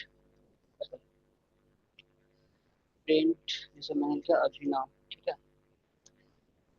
और फिर मैं यहाँ पे लिखूंगा ठाकुर, ठीक है। इसे ऐसे में लिखे, इसमें चाहे ऐसे भी लिख सकता हूँ, ठीक है। मतलब एक खत्म हुआ तो मैंने दूसरा स्ट्रिंग उसका जस्ट बाद शुरू कर दिया, ठीक है। इसमें भी ये इसे प्रिंट कर देगा। तो मैं चाहूँ तो इसे लिखने के बाद फिर यहाँ पे मैं इंटर दबाऊंगा, सॉरी यहाँ पे मैं इसे लिखूंगा UHIN, ठीक है। फिर मैं इसे क्लोज करूँगा कोटेशन को, फिर मैं इंटर दबाऊंगा, फिर मैं लिखूंगा THAKUR, फिर जा करके मैं इसे बंद कर दूंगा। तो ऐसे भी मैं लिख सकता हूँ, ठीक है। तो ऐसे कुछ कुछ शॉर्टकट्स होते हैं जिससे कि हमें कोई ज़रूरी नहीं है कि हम पाइथन में, अगर मेरा बहुत ही एक कोड बहुत ही लंबा हो जा रहा है तो कोई ज़रूरी नहीं है कि हम उसे एक ही लाइन में लिखें, हम इसे दूसरे लाइन में ट्रांसफ़र कर सकते हैं। कुछ कुछ स्पेशल टेक्निक्स होते हैं, ठीक है। वो आप धीरे धीरे जब हम लोग कोड करेंगे तो हम लोग देखेंगे उसे, ठीक है। उसके बाद और क्या है, use blank lines to separate functions and classes. मतलब क्लासेस जो आप लोग बनाएंगे और फंक्शन जब आप बनाएंगे तो वैसे तो आप बीच में एक ब्लैंक लाइन नहीं भी देंगे तो भी आपका कोड रन करेगा, लेकिन ये एक स्टैंडर्ड है कि आपको एक ब्लैंक लाइन बीच में छोड़ना है, ठीक है। दो फंक्शंस को भी आप बना रहे हैं तो भी अच्छा ये होता है कि आप एक ब्लैंक लाइन को छोड़ें, लेकिन जब क्लासेस एंड फंक्शन तो उसमें मस्ट है कि आपको छोड़ना ही है, ठीक है। नहीं तो कोड को रीड करने में बहुत ही प्रॉब्लम होती है, ठीक है, क्योंकि क्लासेस एक अलग टाइप के फंक्शन, एक अलग अलग काइंड ऑफ थिंग है, और फंक्शंस एक अलग काइंड ऑफ थिंग है, ठीक है। तो इसीलिए दोनों को सेपरेट हमें ऐसे कोड लिखना है कि दोनों सेपरेट दिखे, ठीक है। और ये चीज़ जो आप पूछ रहे थे कि वैसे तो हम लोग 1+2 में कोई स्पेस नहीं भी देंगे तो चलेगा, लेकिन एक स्टैंडर्ड है कि हम हमें इसके बीच स्पेस देना, ठीक। उसी तरह हम लिस्ट को कॉमा में जो लिख रहे हैं, ठीक है, उसमें अगर हम स्पेस ना भी दें, ठीक है, हम ऐसे लिख दें तो भी चलेगा, कोड आपका गलत नहीं होगा, लेकिन एक स्पेस हम लोग डाल देते हैं, इससे कोड को रीड करने में आसानी होती है, ठीक है। और पांचवा क्या है कि आप जो भी वेरिएबल्स का नाम लिखेंगे ना तो वो मीनिंगफुल होना चाहिए, क्योंकि आप जो भी कोड लिखते हैं तो ऐसा नहीं कि उसे सिर्फ आप ही चेक करते हैं, आपको टीम में काम करना है, ठीक है। तो वहाँ बहुत सारे सॉफ्टवेयर डेवलपर्स हैं जो आपके कोड को चेक भी करते हैं। एक टेस्टिंग की टीम भी मान लीजिए है आपके डिपार्टमेंट में, जो कि आपके कोड को टेस्ट कर रही है, ठीक है, इसमें बग्स ढूंढ रही है। तो इस ये कैसे होगा, जब आप अपने कोड को स्टैंडर्ड वे में लिखेंगे तो इससे रीड करना आसान होगा। तो इसीलिए इसका एक ये भी स्टैंडर्ड है कि जब भी आप वेरिएबल्स को नेम को लिखते हो तो मीनिंगफुल लिखिए, ताकि दूसरे प्रोग्रामर भी इसे समझ सकें, ठीक है। तो ये 5 हैं स्टैंडर्ड जिन्हें आप कोड लिखते समय फॉलो करना चाहिए, ठीक है। अगर नहीं भी करेंगे तो आपका कोड रन करेगा, लेकिन बाकी जो आपके प्रोग्रामर्स हैं वो और जो भी सॉफ्टवेयर डेवलपर है वो आपके कोड को आसानी से रीड कर सकें, तो इसीलिए आपको इस तरीके से लिखना ज़रूरी है, ठीक है। ठीक है, तो आप ये समझ गए ये फॉर लूप कैसे काम कर रहा है।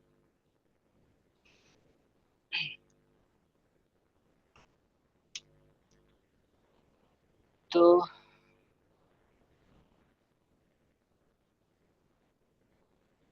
ठीक है, तो ये लूप तब तक चलता है जब तक कि इसका सारा का सारा एलिमेंट क्या हो।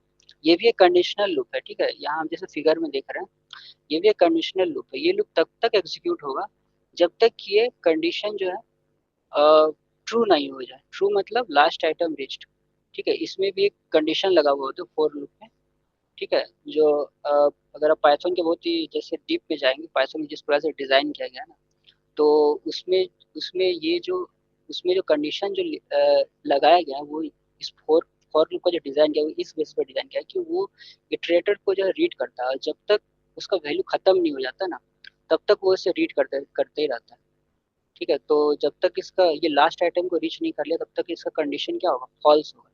और फॉल्स होगा तो ये इस लूप को एग्जीक्यूट करेगा। तो जैसे लास्ट आइटम तक पहुंच जाता है तो इसका जो कंडीशन वो ट्रू हो जाता है। ट्रू हो जाएगा तो ये लूप से बाहर आ जाएगा, ठीक है।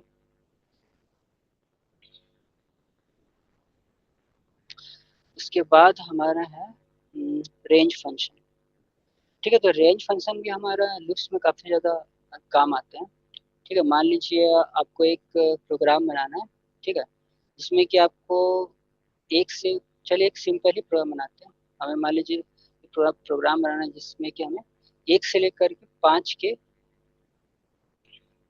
5 तक के वैल्यू को रीड करना है, ठीक है। रेंज 5 प्रिंट, ठीक है। तो रेंज फंक्शन क्या करता है ना, ये रेंज फंक्शन एक जनरेटर फंक्शन है, ठीक है। तो पाइथन में दो तरह के ये डेटा टाइप होते हैं, एक होता है जनरेटर, ठीक है, और एक होता है आपका जो वेरिएबल्स है, ठीक है। जो वेरिएबल जो स्टोर करने का इसका तरीका है वो दो तरीका का है। एक ये वेरिएबल्स को जनरेट कर देता है और दूसरा हम सिंपली इसे स्टोर कर सकते हैं, ठीक है। फॉर एग्जांपल मैं इसे रन करता हूँ तो दिखाता हूँ। इसने 10 से 4 तक के वैल्यू को जनरेट किया है, ठीक है। तो इसे हम ऐसे भी कर सकते थे कि 0 से 4 तक के वैल्यू को हम क्या कर सकते हैं, एक लिस्ट में स्टोर कर सकते थे, ठीक है। 0, 1, 2, 3, 4, ठीक है। तो हम ये भी कर सकते थे, इससे भी हम जब करेंगे, ठीक है, तो हमें वही चीज रिजल्ट आएगा, ठीक है, वही सेम रिजल्ट आएगा। लेकिन जब हम लोग ये चीज लिख रहे हैं तो ये इस पूरे पूरे डेटा को ना रैम में भेज रहा है।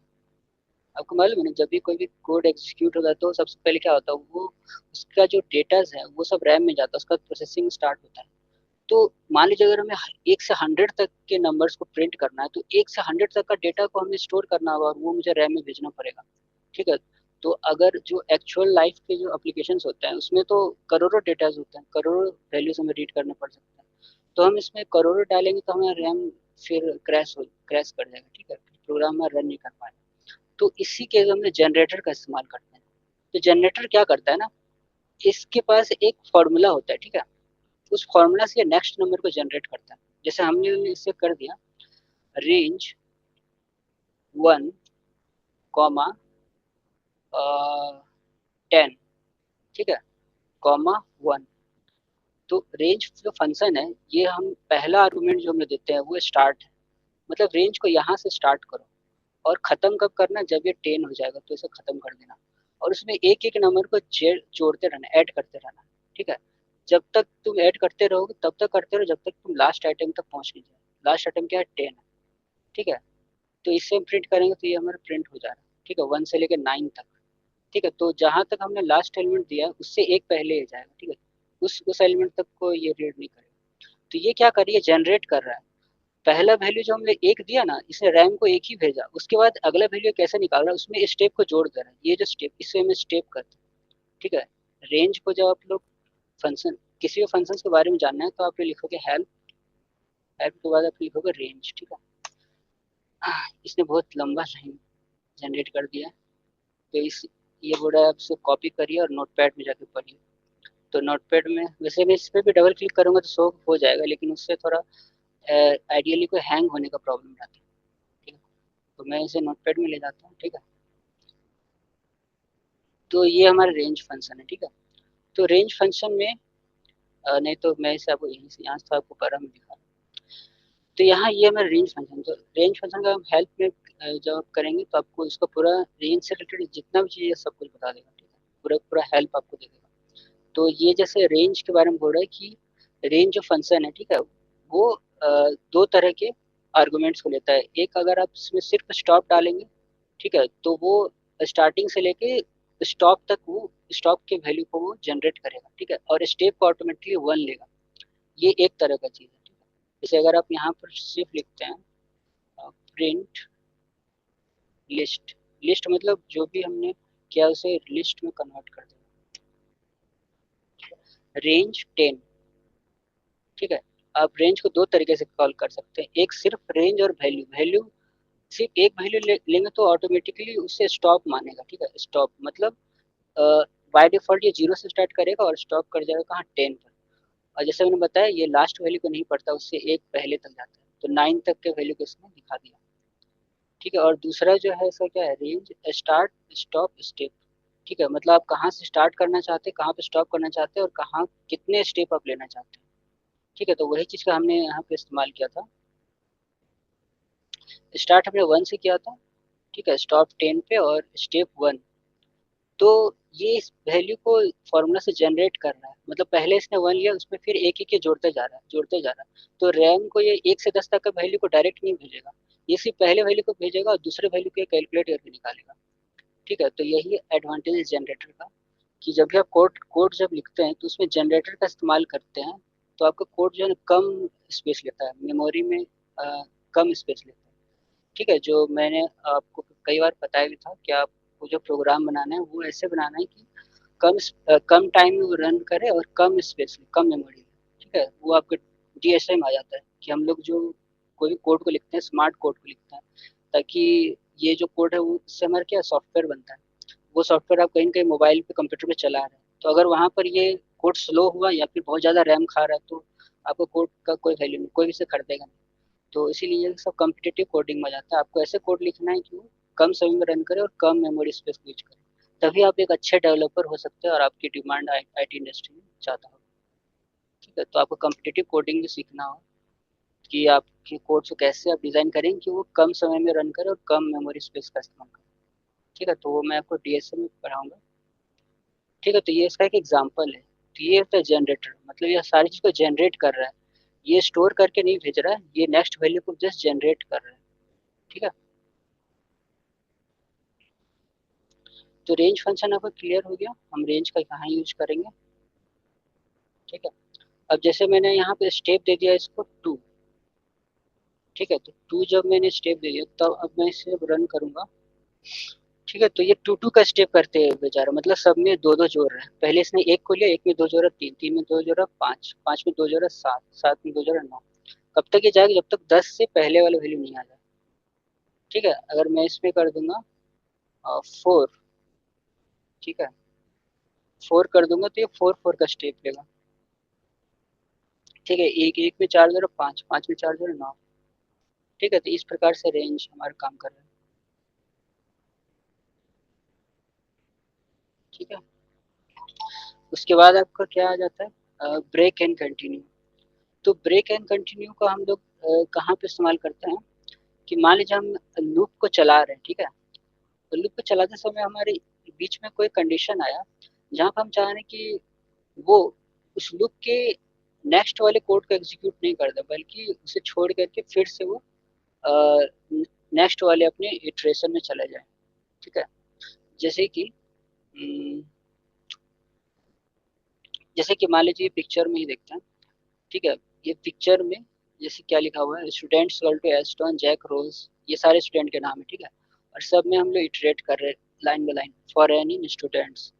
तो अगर ये बोल रहा है कि जैसे लेन लेन एन इक्वल टू 4, जैसे इसका लेंथ 4 हो जाता है ना, तो आप उसे प्रिंट मत करिए। इसके बाद क्या लिखा हुआ, प्रिंट हेलो एन। ठीक है? तो मतलब कंटिन्यू का मतलब ये है कि अब उसके नेक्स्ट वाले कोड को एग्जीक्यूट नहीं करेगा। ठीक है? बल्कि वो फिर से लूप, अगले वाले लूप के एलिमेंट में चला जाएगा। लूप को रीस्टार्ट नहीं करेगा, लेकिन जस्ट उसके अगले वाले एलिमेंट में चला जाएगा। जैसे इसने एस्टोन, जब हम इसे प्रिंट करते हैं इस कोड को, एक मिनट, स्टूडेंट इक्वल टू, अच्छा ठीक है, ठीक है, इसे तो मैं कॉपी नहीं कर सकता, जैसे ये वाला कोड है इससे मैं कॉपी करता हूँ।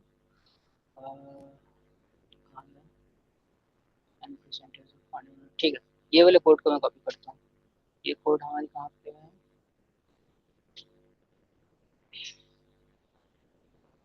यहाँ पे ये कोड है। ठीक है, इस कोड को जैसे मैं कॉपी करता हूँ। ठीक है, ये जैसे कोड है। ठीक है, इसमें ये क्या कर रहा है, for new mean range 2 to 10। ठीक है, ये 2 से 10 तक ये एक 1 बाय 1 ये एलिमेंट को लेगा। फिर जैसे इसे कोई भी इवन नंबर मिलेगा, मतलब new percentage 2 equal to, percentage मैंने बताया था ये रिमाइंडर के लिए यूज करते हैं हम लोग।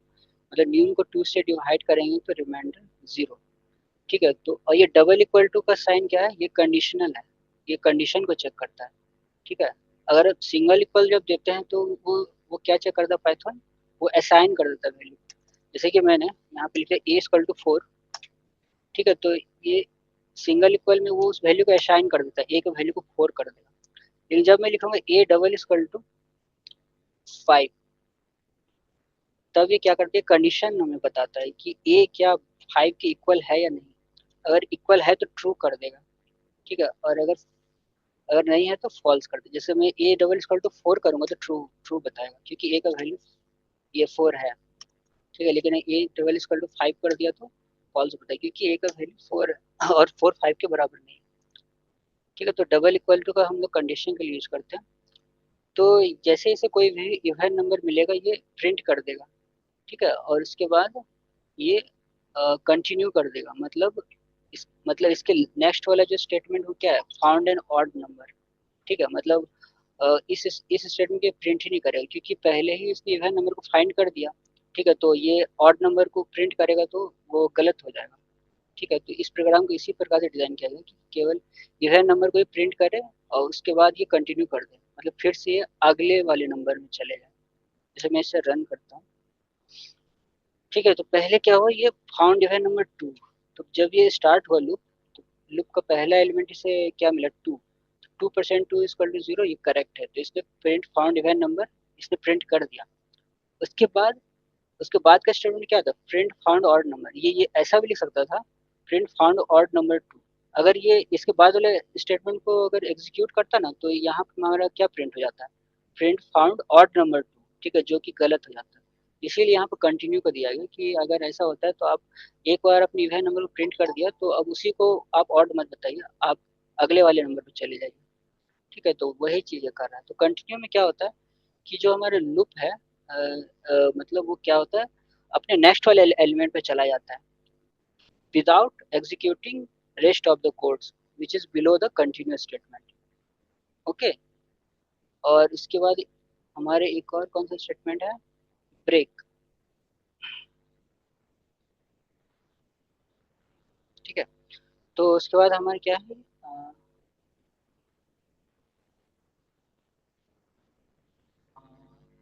हाँ, ब्रेक। तो ब्रेक स्टेटमेंट क्या करता है, ठीक है। जैसे ब्रेक स्टेटमेंट यहाँ पे एक एग्जांपल दिया हुआ है, तो इसके इसके कोड को जैसे मैं कॉपी करता हूँ, ब्रेक स्टेटमेंट, ठीक है ना। तो अब मैं इसे रन करूँगा, ठीक है। तो इसमें ये क्या हो रहा है, इसमें जैसे इसे ब्रेक स्टेटमेंट जैसे हम इसको बोलेंगे ना, तो ये क्या करेगा, अब ये उसमें कंटिन्यू क्या करता था कि सिर्फ उसके नीचे वाले लाइंस को वो एग्जीक्यूट नहीं करता था और ये नेक्स्ट एलिमेंट पे चला जाता था, उस लूप के नेक्स्ट एलिमेंट। लेकिन ये क्या करेगा, ये पूरे लूप से ही बाहर निकल जाएगा, ठीक है। जैसे ही हमने ब्रेक उसमें डाल दिया तो ये उस लूप को एग्जीक्यूट ही नहीं करेगा, उस लूप से ही बाहर चला जाएगा। तो जैसे इसमें जो प्रिंट हो रहा है, तो हमारा प्रिंट जैसे ये सारी चीज़ें हो रहा है, तो जैसे पहले से क्या मिला, जैसे for N in range 2 to 10, तो 2 से 10 तक के नंबर को ये ट्रीट करेगा, ठीक है। तो उसके बाद ये क्या कर रहा है, for x in range 2 to n, okay.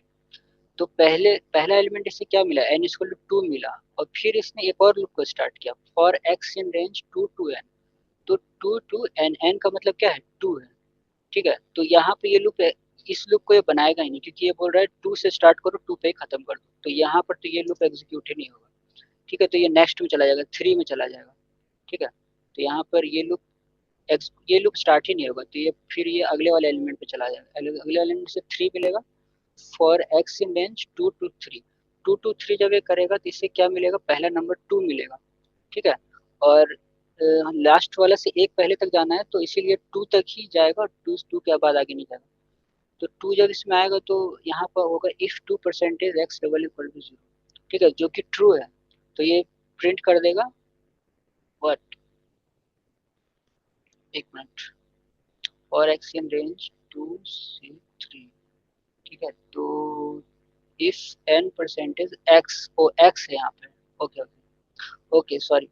तो यहाँ पे इसने 2 आया, और सेकंड वाले टाइम में जब हम लोग आए थे तो यहाँ पे 2 आया था, यहाँ पे n क्या था, 3 था। तो x का वैल्यू पहले ही क्या लिया, 2 लिया, ठीक है।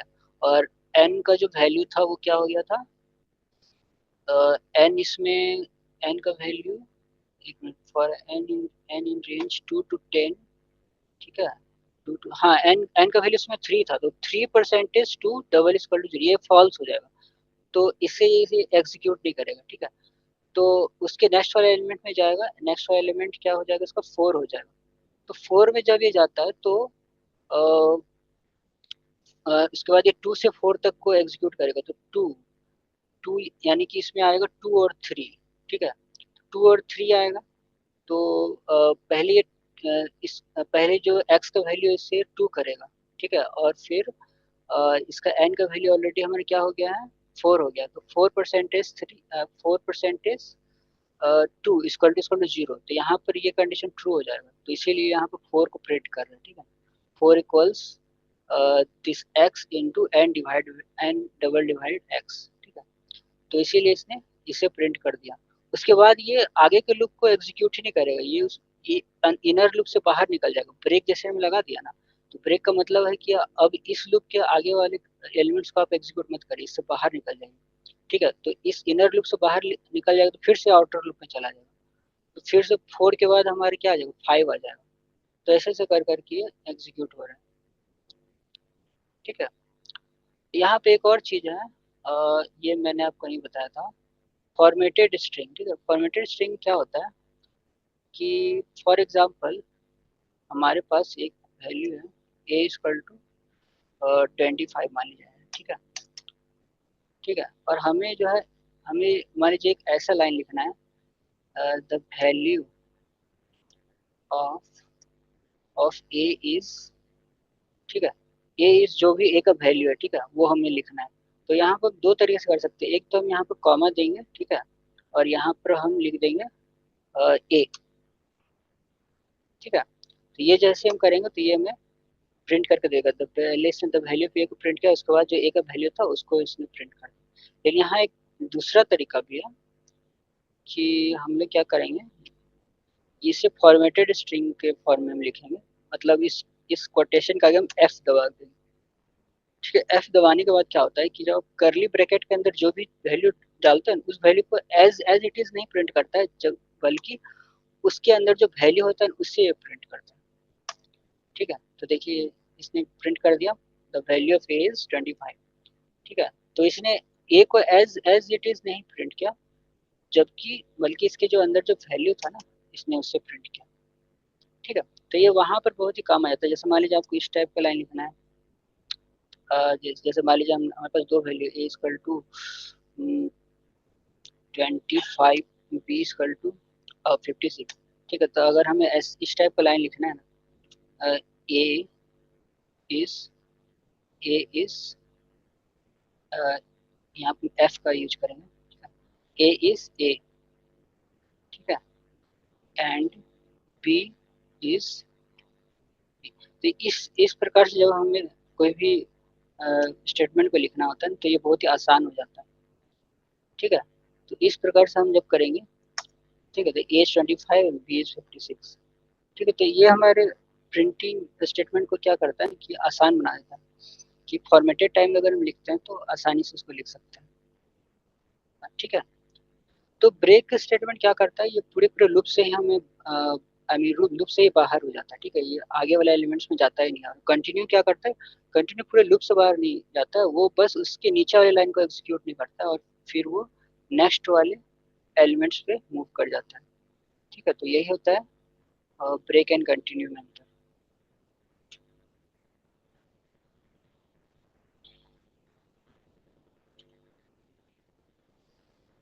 ठीक है। उसके बाद क्या है, else else clauses on loops, ठीक है। तो ये जो एल्स है इसे हम लोग सिर्फ इफ में ही नहीं यूज कर सकते हैं, बल्कि फॉर एंड व्हाइल लूप में भी यूज कर सकते हैं। तो फॉर एंड व्हाइल लूप में ये कब, इसका क्या रूल्स है, किस प्रकार से एग्जीक्यूट होता है, कि अगर आपका फॉर और व्हाइल लूप जो है वो सिंपली पूरे एग्जीक्यूट होकर अगर लास्ट तक चला जाता है विदाउट एनी इंटरप्शन, ठीक है, तब तो ये एल्स को एग्जीक्यूट करेगा, ठीक है। यहाँ पिक्चर में जैसे देख सकते हैं, execute only for loop execute only when for loop executes normally. जब फॉर लूप नॉर्मली एग्जीक्यूट होता है, मतलब ये स्टार्ट से लास्ट एलिमेंट तक ये जब चला जाता है, तब तो एल्स वाला आपको एग्जीक्यूट होगा। और अगर बीच में आप कहीं ब्रेक कर देते हैं, ठीक है, तो फिर ये एल्स वाला पार्ट एग्जीक्यूट नहीं होगा, ठीक है। उसका नेक्स्ट वाला जो आप स्टेटमेंट लिखेंगे वो एग्जीक्यूट होगा, एल्स वाला कोड एग्जीक्यूट, ठीक है। जैसे आपका ये एक प्रोग्राम है, ठीक है, ये चीज़ फॉर एंड वाइल लूप दोनों में वैलिड है, ठीक है। यहाँ पर मैंने फॉर का एग्जांपल दिया, लेकिन वाइल में भी आप एल्स लगा सकते हैं। तो ये जो कोड है हमारा,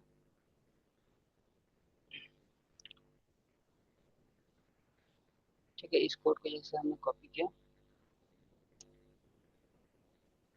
और हमने इसे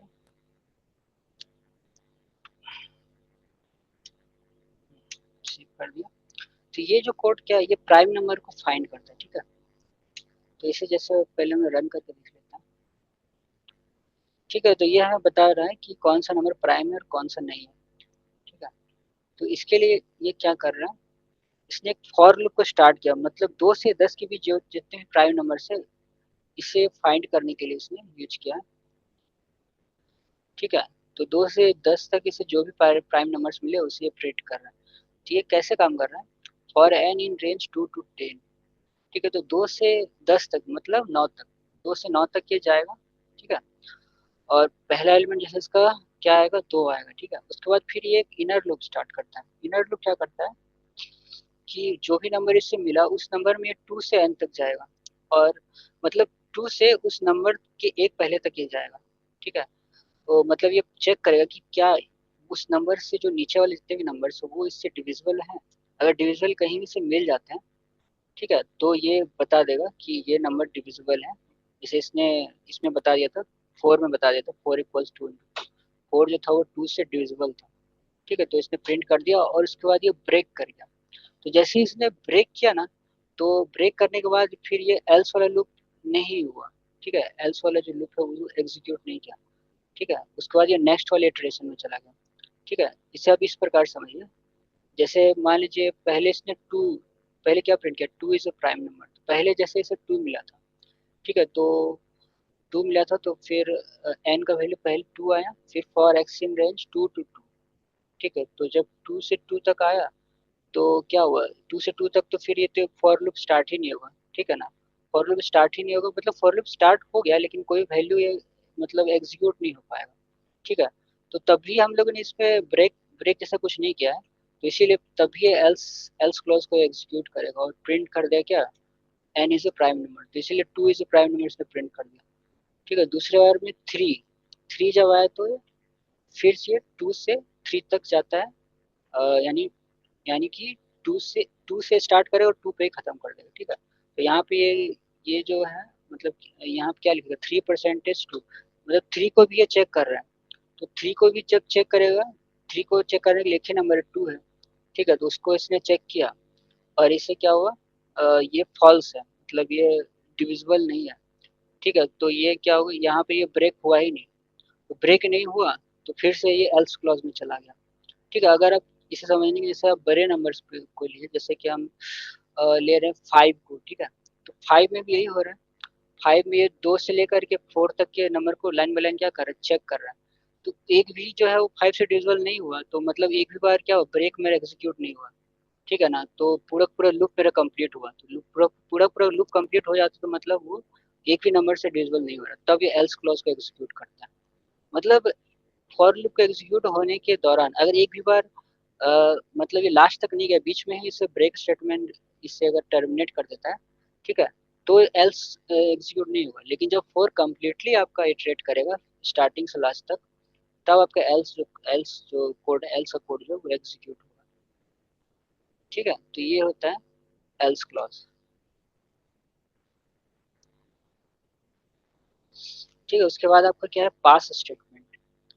तो पास का हम लोग कहाँ पे यूज करते हैं कि मान लीजिए हमें एक कोड लिखना है, ठीक है। और उस कोड में हम लोग जैसे कि यहाँ पर इसने बनाया है ये कोड, ठीक है। जैसे स्ट्रिंग 1 इसने लिखा है, हमने भी ये कोड को लिखते हैं जैसे स्ट्रिंग 1 इक्वल टू स्टिचेस, ठीक है। फिर हम यहाँ लिखते हैं फॉर वैल्यू इन स्ट्रिंग 1,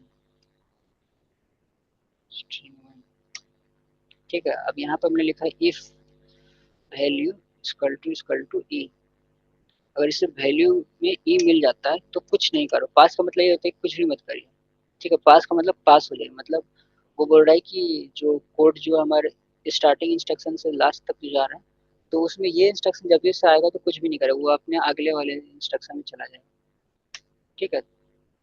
तो इसके बाद जैसे इसमें लिखा है एल्स प्रिंट वैल्यू, वैल्यू ठीक है, उसके बाद हम लिखेंगे वैल्यू। ठीक है, तो ये वाला इससे जब हम रन करेंगे तो इसमें हमें क्या मिलेगा। ठीक है, तो इसमें ये क्या कर रहा है, ये हमारा लाइन बाय लाइन क्या कर रहा है, इटरेट कर रहा है उससे स्ट्रिंग वन से। ठीक है, स्ट्रिंग वन में ये लाइन बाय लाइन एक एक एलिमेंट को ये ले रहा है। स्ट्रिंग वन में एलिमेंट क्या क्या है, S T E C H I E S, ये सब क्या है, ये सब इसके एलिमेंट्स हैं। तो पहले इसने एस लिया, तो एस को ये अभी चेक करे क्या एस ई के बराबर है, नहीं है, तो एल्स में चला गया, तो एस को इसने प्रिंट कर दिया। ठीक है, पहला वैल्यू एस आपका प्रिंट हो गया। उसके बाद नेक्स्ट वैल्यू क्या आया, टी आया। ठीक है, तो टी भी वैसे ही, टी भी के बराबर नहीं था, प्रिंट हो गया। लेकिन जब ई आया, ई आया तो ये कंडीशन ट्रू हो गया। ठीक है, ट्रू हो गया तो ये इफ में चला गया, एल्स में नहीं गया। इफ में बोल रहा है कि कोई बात नहीं, अब यहाँ पर आ गए तो पास कर जाएगा, आपको कुछ भी प्रिंट नहीं करना है। ठीक है, तो ये इसी के लिए यूज होता है। तो यहाँ पर ई प्रिंट नहीं है, उसके नेक्स्ट वाला जो है वो सब प्रिंट हो गया। तो यहाँ पर अगर हम लोग इसको ऐसे भी कर सकते हैं, हम इसको पूरा ब्लैंक छोड़ देते हैं। ठीक है, ब्लैंक छोड़ देते हैं। ठीक है, तो ब्लैंक जब छोड़ देंगे तो ये मेरा कोड क्या होगा, ये इसका सिंटेक्स गलत हो जाएगा ना, क्योंकि इफ के बाद कुछ न कुछ तो डालना ही है, नहीं तो आपको सिंटेक्स क्या हो जाएगा, रॉन्ग हो जाएगा। तो ऐसे कंडीशन में हम लोग मजबूर हो जाते हैं, हमें पास यहाँ पर डालना ही पड़ता है। ठीक है, तो ऐसे कुछ कुछ कोड्स आपको मिलता है जहाँ पर आपको कुछ भी नहीं करना, लेकिन अगर आप वहाँ पर एटलीस्ट वन इंस्ट्रक्शन आपको डालना ही पड़ेगा, नहीं डालेंगे तो आप उस कोड का सिंटेक्स जो है ना वो रॉन्ग हो जाएगा। ठीक है, तो वहाँ पर हम लोग पास का इस्तेमाल करें। तो पास को मतलब है कि उस कोड में कुछ नहीं करो, सीधा आगे बढ़ जाओ। ठीक है, तो वहाँ पर हम लोग इसको यूज करते हैं। ठीक है, हम लोग फंक्शंस में भी इसका यूज कर सकते हैं, फंक्शंस के बारे में बताऊंगा। ठीक है, फंक्शन में भी अगर हम सिर्फ फंक्शंस को बनाना चाहते हैं, उसमें कोई कोड नहीं डालना चाहते हैं, ठीक है, मतलब कुछ दिन के बाद हम डालेंगे तो, लेकिन तब तक हम रिमेंबर करके रखना चाहते हैं कि हमने हमें ये फंक्शन बनाना है, तो हम लोग उस वहाँ पर उस कोड में सिंपली हम लिख देंगे पिंग फंक्शन के बारे में आपको बताऊंगा, उसके बाद पास। तो ये मतलब ये फंक्शन मैंने बना लिया। अभी मुझे इसमें कुछ काम नहीं करना है, मुझे 2-3 दिन बाद करना है। ठीक है, मैं बहुत सारे, मान लीजिए एक पूरा बड़ा प्रोग्राम बना रहा हूँ। ठीक है, उसमें बहुत सारे फंक्शन, उसमें ये भी फंक्शन का मुझे कभी कभी यूज पड़ जाए, लेकिन अभी इसका कोड नहीं लिखना है, क्योंकि जब तक बाकी सारा कोड नहीं लिखूंगा तब तक मुझे पता नहीं चलेगा कि इस फंक्शन में मुझे क्या डालना है। ठीक है, तो अभी मैं इसे बस ब्लैंक छोड़ दूँ, तो ब्लैंक छोड़ने के बाद मैं पास उसमें डाल देता हूँ। ठीक है, तो ये फंक्शन से आपको इस कोड के सिंटैक्स में तो कुछ एरर नहीं आएगा, लेकिन आपको एज ए रिमेंबर रहेगा कि आपने एक फंक्शन बनाया है। ठीक है, जिसमें आपको आगे काम करना है। ठीक है, तो यही सब पर हम लोग पास का इस्तेमाल करते हैं। पास का मतलब सिंपल पास हो जाओ, कुछ करो मत। ठीक है, कुछ भी कोड को मतलब डू नथिंग। ठीक है, तो दैट इज कॉल्ड पास।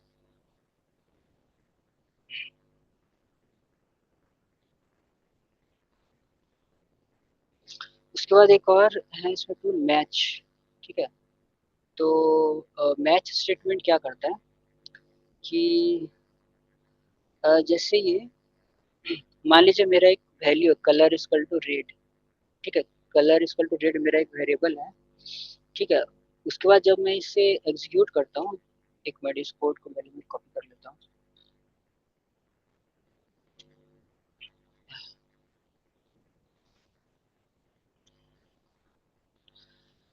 ठीक है, इस कोड को मैं कॉपी कर लिया,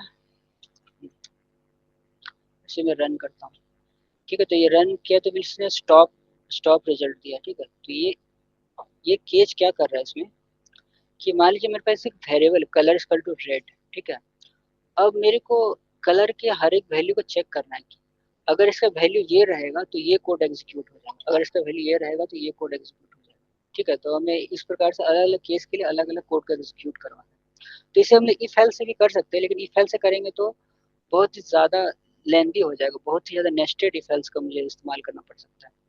ठीक है, तो कहीं कहीं जहाँ पे बहुत ही नेस्टेड इफ एल्स का इस्तेमाल करना पड़ता है, वहाँ पे ये केस जो है, मैच और केस स्टेटमेंट जो है, ये कोड के डिज़ाइन को सिंपल बना देता है, तो देखने में भी आसान होता है, रीड करना भी आसान होता है और इसे डिज़ाइन करना भी आसान होता है।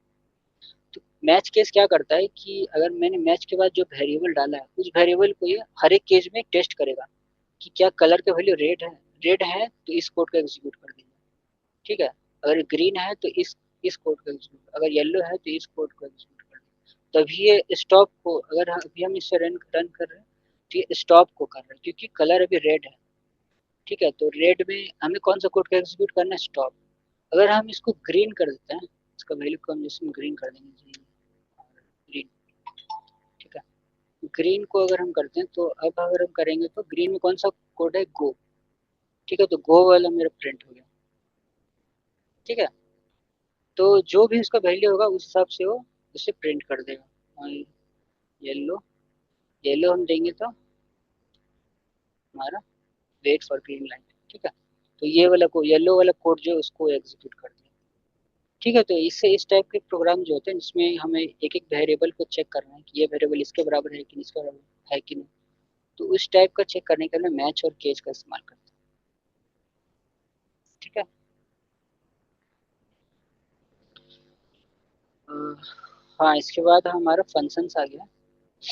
ठीक है, तो फंक्शंस क्या होता है, मतलब अगर मान लीजिए हम लोग एक कोड को, एक प्रोग्राम को डिज़ाइन कर रहे हैं। ठीक है, फंक्शंस के बहुत सारे यूज़ हैं। जैसे सबसे पहले यूज़ तो ये है कि मान लीजिए हम लोग ने एक प्रोग्राम को बनाया, उस प्रोग्राम में कोई 3 या 4 लाइन्स ऑफ कोड है, वो बार-बार इस्तेमाल हो रहे हैं। क्या हम उसे बार-बार अपने प्रोग्राम में लिखेंगे? मतलब ये तो फिर बेवकूफ़ी टाइप की हो जाएगी। ठीक है, तो उसी के लिए फंक्शंस को डिज़ाइन किया गया। ठीक है, तो फंक्शंस हम क्या करेंगे, उस वो जो 2 या 3 लाइन है उसे हम उस फंक्शंस के अंदर डिफाइन कर देंगे कि जब भी ये फंक्शन एग्जीक्यूट होगा तो वो लाइन ऑफ कोड जो है उससे एग्जीक्यूट होना चाहिए। ठीक है, तो वहाँ पर हम फंक्शंस को इस्तेमाल करते हैं। ठीक है, जैसे कि यहाँ पे एक फंक्शन का बनाया है, चेक इवन और ऑड। ठीक है, तो इसलिए से मैंने कॉपी किया।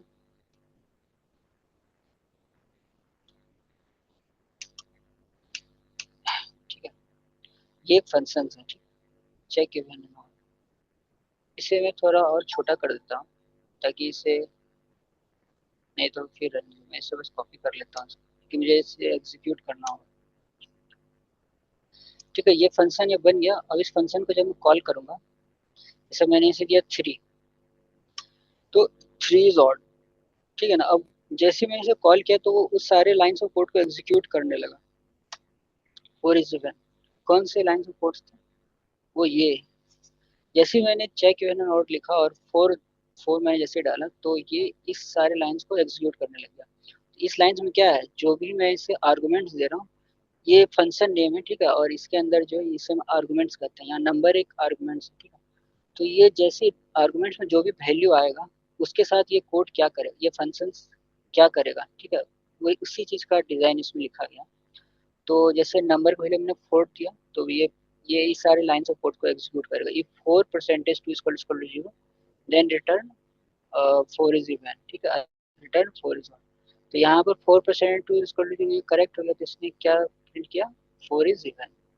ठीक है, तो ये चीज़ है। तो अब मुझे जब भी चेक करना होगा किसी को, मान लीजिए मुझे एक से लेके 2 तक के वैल्यू, सॉरी 1 से 10 तक के वैल्यू हमें चेक करना है। ठीक है, कि कौन सा हमारा ऑड है और कौन सा इवन है। तो यहाँ मैं स्टेप नहीं दूंगा, ये स्टार्ट है ये स्टॉप है। स्टेप बाय डिफॉल्ट 1 होता है। ठीक है, अगर आप कुछ नहीं डालेंगे तो बाय डिफॉल्ट स्टेप 1 वो ले लेगा। तो 1 से 10 तक यानी 1 से 9 तक ये जाएगा। ठीक है, तो अगर मुझे 10 तक जाना तो मैं 11 लिख देता हूँ। अब ये 1 से 10 तक जाएगा। ठीक है, उसके बाद ये सबको चेक करेगा। ठीक है, चेक आई।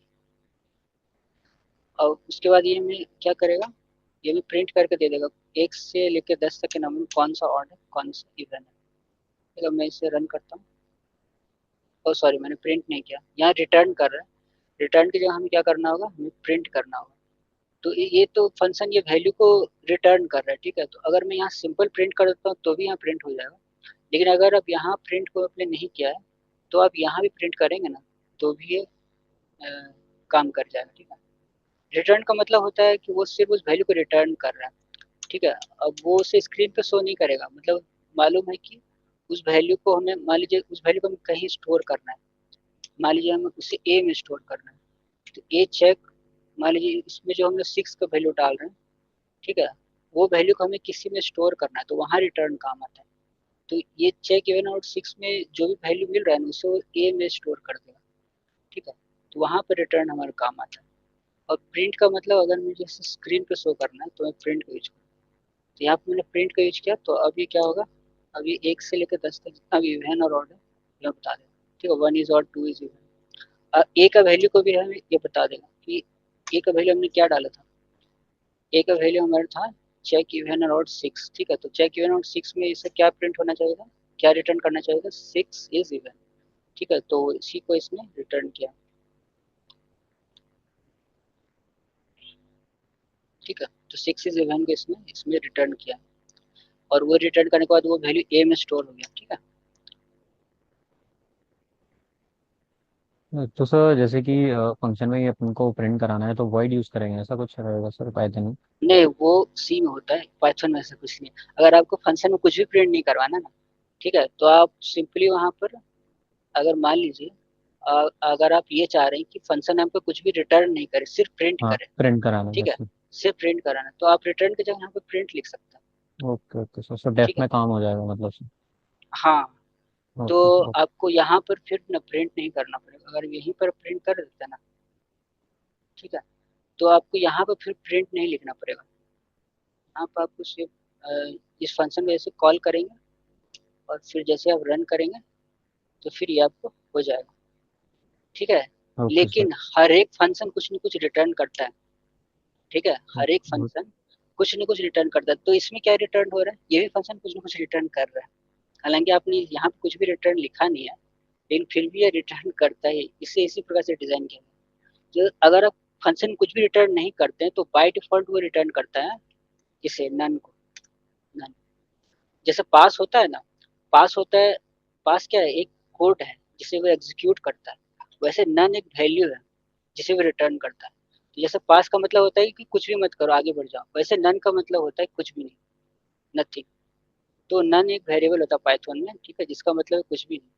तो अगर वो नन को रिटर्न करेगा तो हमें स्क्रीन पे कुछ भी नहीं दिखेगा। तो इसीलिए जब हमने इसे कॉल किया ना तो इसे प्रिंट तो कर दिया लेकिन रिटर्न कुछ भी नहीं हुआ, रिटर्न नन हो गया, ठीक है।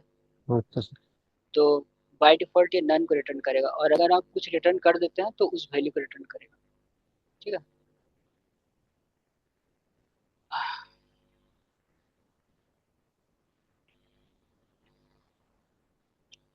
ठीक है, उसके बाद ये फंक्शन, बस इसमें कुछ और भी इम्पोर्टेंट चीज़ें फंक्शंस में वो मैं आपको बताना चाहूँगा, ठीक है।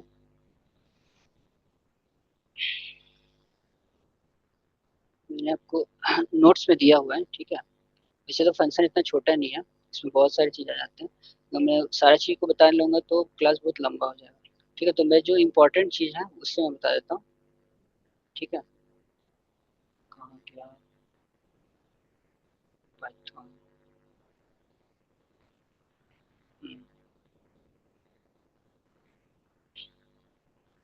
हाँ, एक और इसका एक बहुत ही बड़ा एडवांटेज है कि अगर हम कभी-कभी क्या होता है ना कि हमने कोई ऐसा फंक्शंस बनाना है, ठीक है, जिसे इसे मैं डिलीट कर देता हूँ। मान लीजिए हमें कोई एक ऐसा फंक्शन बनाना है, चलिए मुझे यहाँ पर करने की ज़रूरत नहीं है, मैं डायरेक्ट ही आपको इस पे करता हूँ, आइडियली में करता हूँ। तो मान लीजिए यहाँ पर मैंने एक फंक्शन बना दिया, डिफाइन रेज, ठीक है।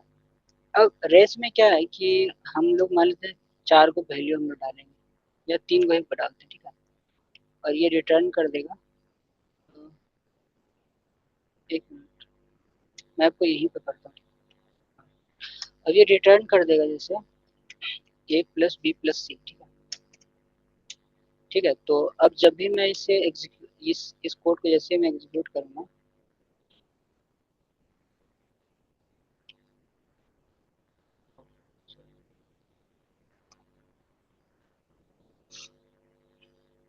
ठीक है, अब मैं इसे जैसे एग्जीक्यूट कर रहा हूँ, ठीक है।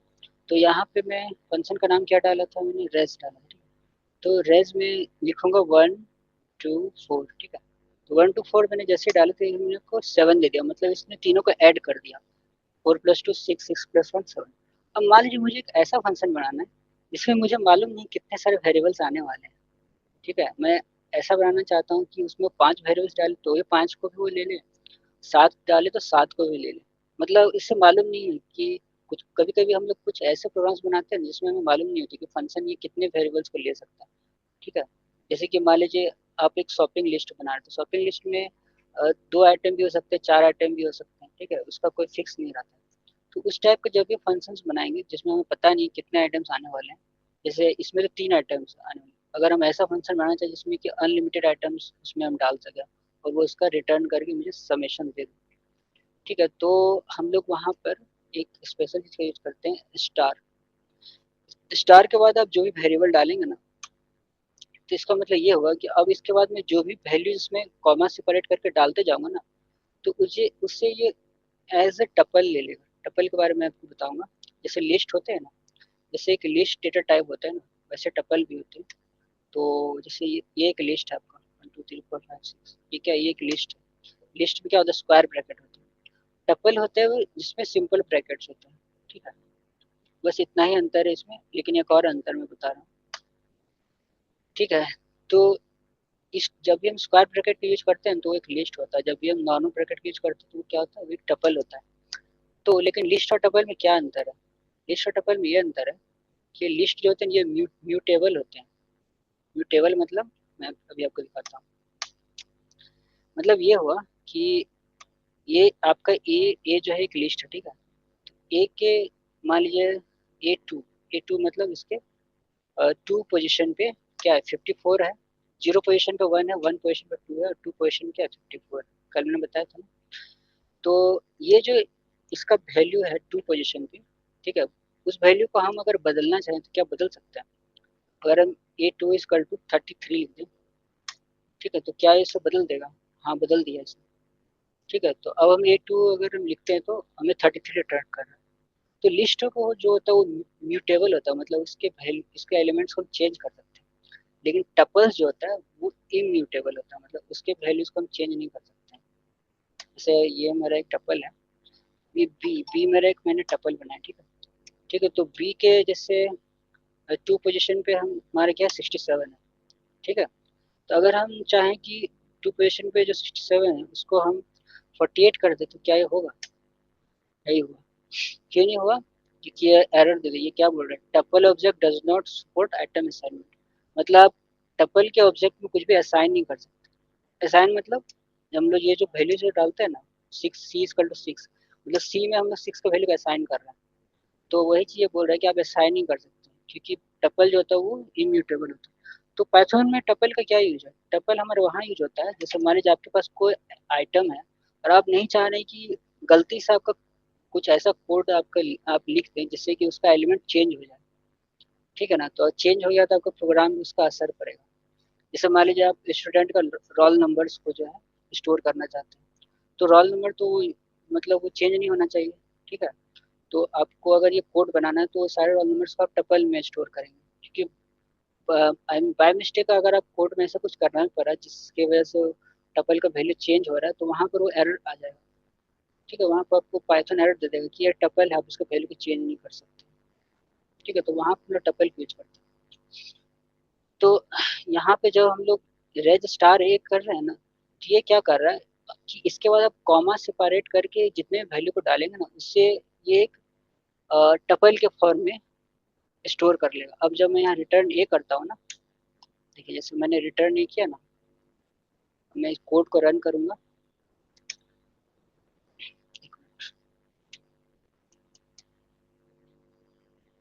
हाँ, कोड को मैंने रिटर्न किया, तो अब इसमें मैं जितने वैल्यूज को डालूंगा ना ये एज ए टपल इसको मिलेगा, ठीक है। ये क्या किया, वो ए जो था ना उस ए को रिटर्न करना, मतलब ये जितने वैल्यू मैंने डाला ना वो सब टपल में स्टोर हो जा रहे हैं, ये सारे वैल्यूज, ठीक है। और वही रिटर्न का रिटर्न हमने जैसे लिखा यहाँ ए, तो ए ये क्या है, ये एक टपल है। अगर मैं इसे अब एक और कमांड होता है टाइप। टाइप हम लोग कहाँ यूज करते हैं ना कि मेरा जो वेरिएबल उसका टाइप जानना है, ठीक है। जैसे कि 34 है, वो क्या है, उसका टाइप क्या है, इंटीजर है, ठीक है। तो क्लास इंट, तो आपको पाइथन बता देगा कि ये इंटीजर टाइप ऑफ क्लास है। और उसी तरह अगर हम डालेंगे टाइप टाइप 3.5। तो ये क्या, ये फ्लॉट है, ठीक है। तो ऐसे अगर हम यहाँ पे कोई लिस्ट को डाल देते हैं ना, जैसे ये क्या है, ये एक लिस्ट है, ठीक है। सर मैंने इस ब्रैकेट को बदलने दिया, ये क्लास लिस्ट है। वैसे ही अगर हमको ये जो रिटर्न करे इसका टाइप हमको जानना है, वो हम कैसे जानेंगे, हम लिखेंगे टाइप, उसके बाद हम उस फंक्शन को कॉल करेंगे, कॉल करके हम जितना भी वैल्यूज को डालना चाहते हैं उस वैल्यू को डाल दें। अब देखिए क्या दे रहा है, क्लास टपल, मतलब ये टपल को रिटर्न कर रहा है। तो अगर आपको ऐसा कोई फंक्शन बनाना है जिसमें आप अनलिमिटेड आर्गुमेंट्स को डालना चाहते हैं, तो वहाँ पर स्टार ए का इस्तेमाल करें। तो स्टार ए डालने से क्या होगा कि आप उसके बाद जितने भी वैल्यू को डालेंगे सबको ये स्टोर कर लेगा ए में। अब हमको सबका समेशन निकालना है, तो सम फंक्शन होता है एक फंक्शन में।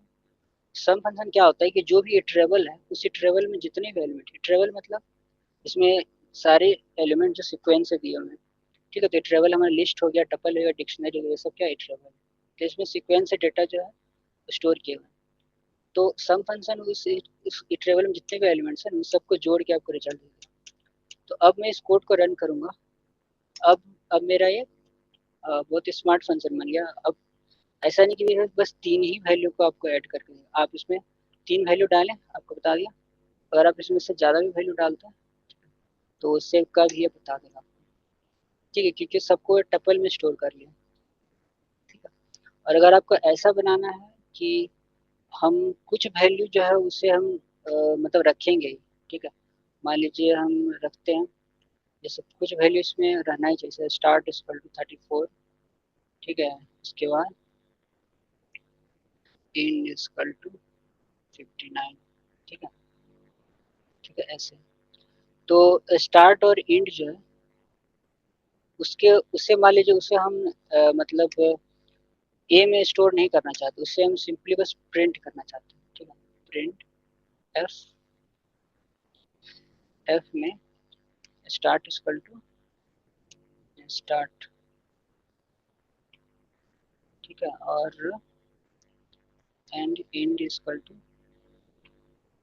इंड, इंड, ठीक है।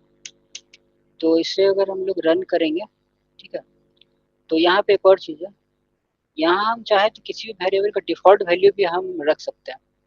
डिफ़ॉल्ट वैल्यू, चलिए पहले तो मैं बिना डिफ़ॉल्ट करके आपको रन करके दिखाता हूँ। अभी हम डिफ़ॉल्ट वैल्यू के बारे में बात नहीं करेंगे। तो हम चाहते हैं कि ये पहला वैल्यू को स्टार्ट ले, दूसरा वैल्यू को एंड ले, और उसके बाद जितने वैल्यू उसे ए में स्टोर कर ले, ठीक है। तो अब जब हम इस प्रोग्राम को रन करेंगे तो ये क्या करेगा, जैसे स्टार्ट हमने 34 दिया, एंड मैंने 78 दिया, उसके बाद जो भी वैल्यू हम डालेंगे उसे सम करके देगा। तो ये इसने प्रिंट कर दिया, स्टार्ट आपने 34 डाला, एंड आपने 78 डाला, और इसके बाद जितने भी हैं 3 + 45 + 5 + 6 + 7 सबका समेशन होता है, ठीक है। तो अगर आप इसे ऐसा बनाना चाहते हैं,